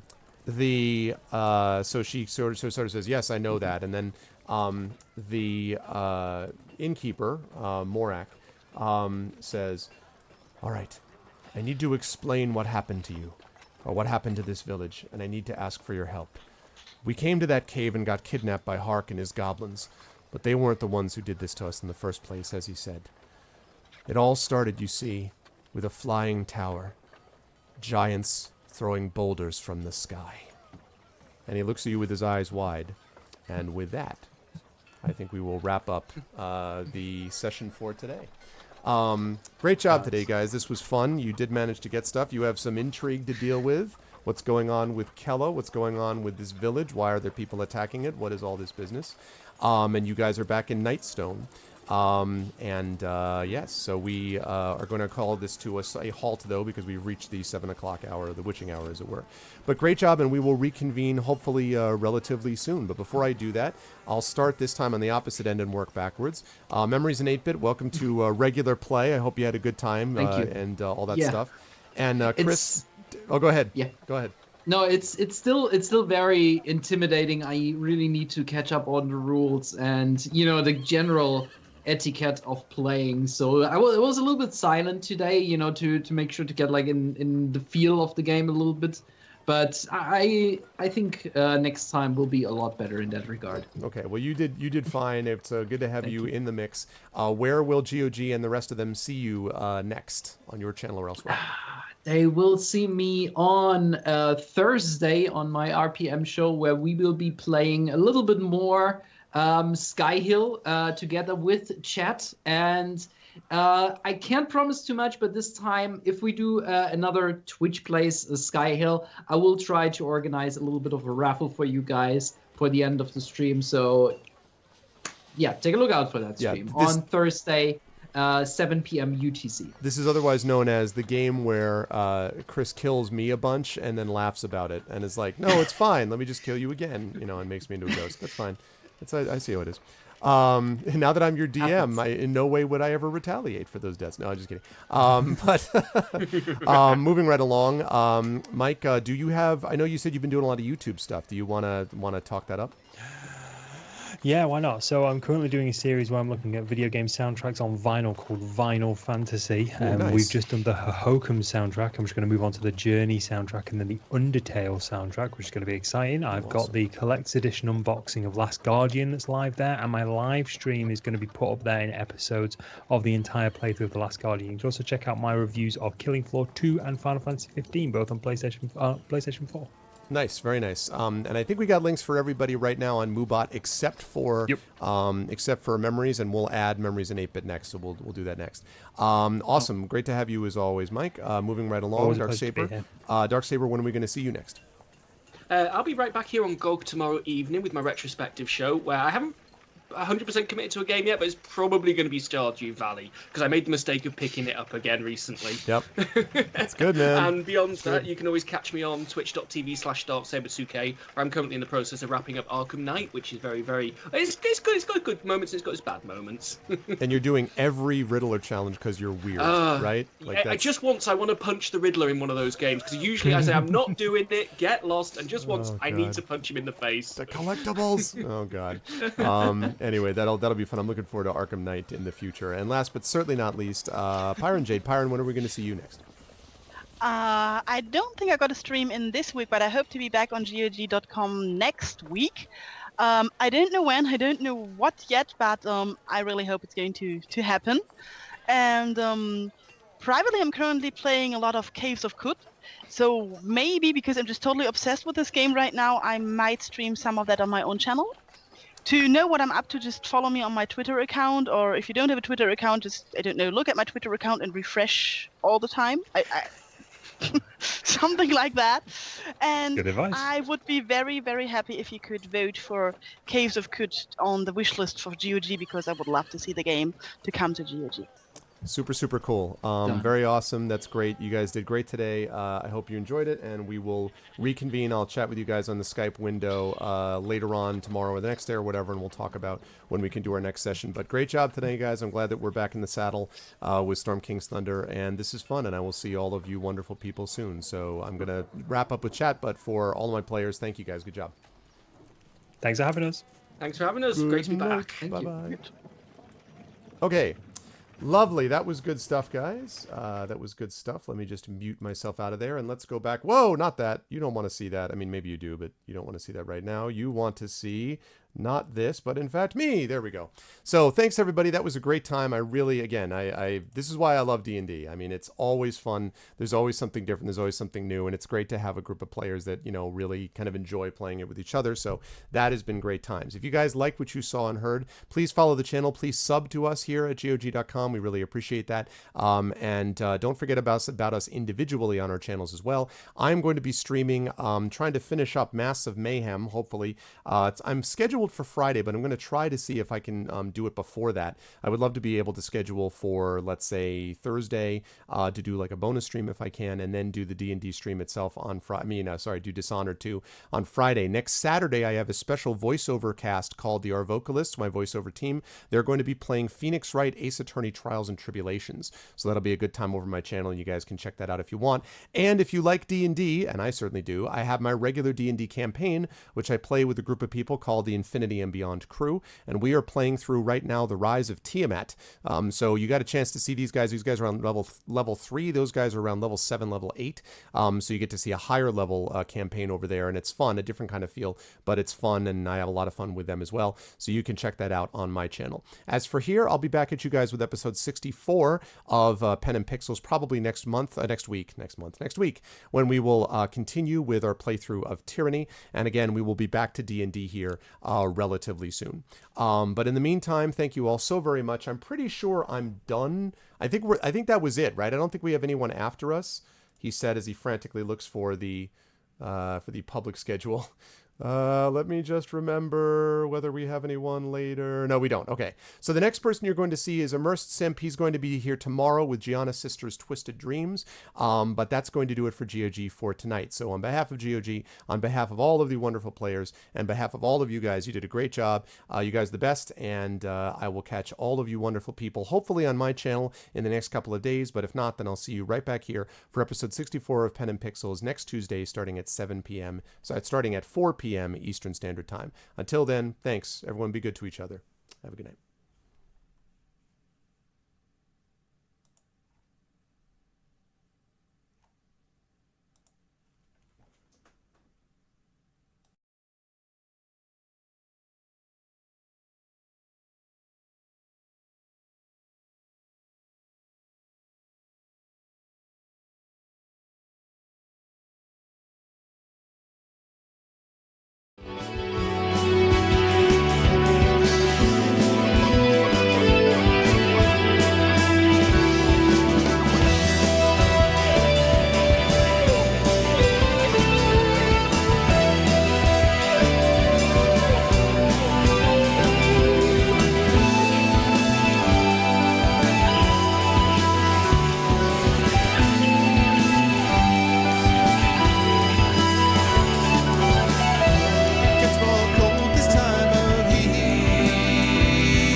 Searching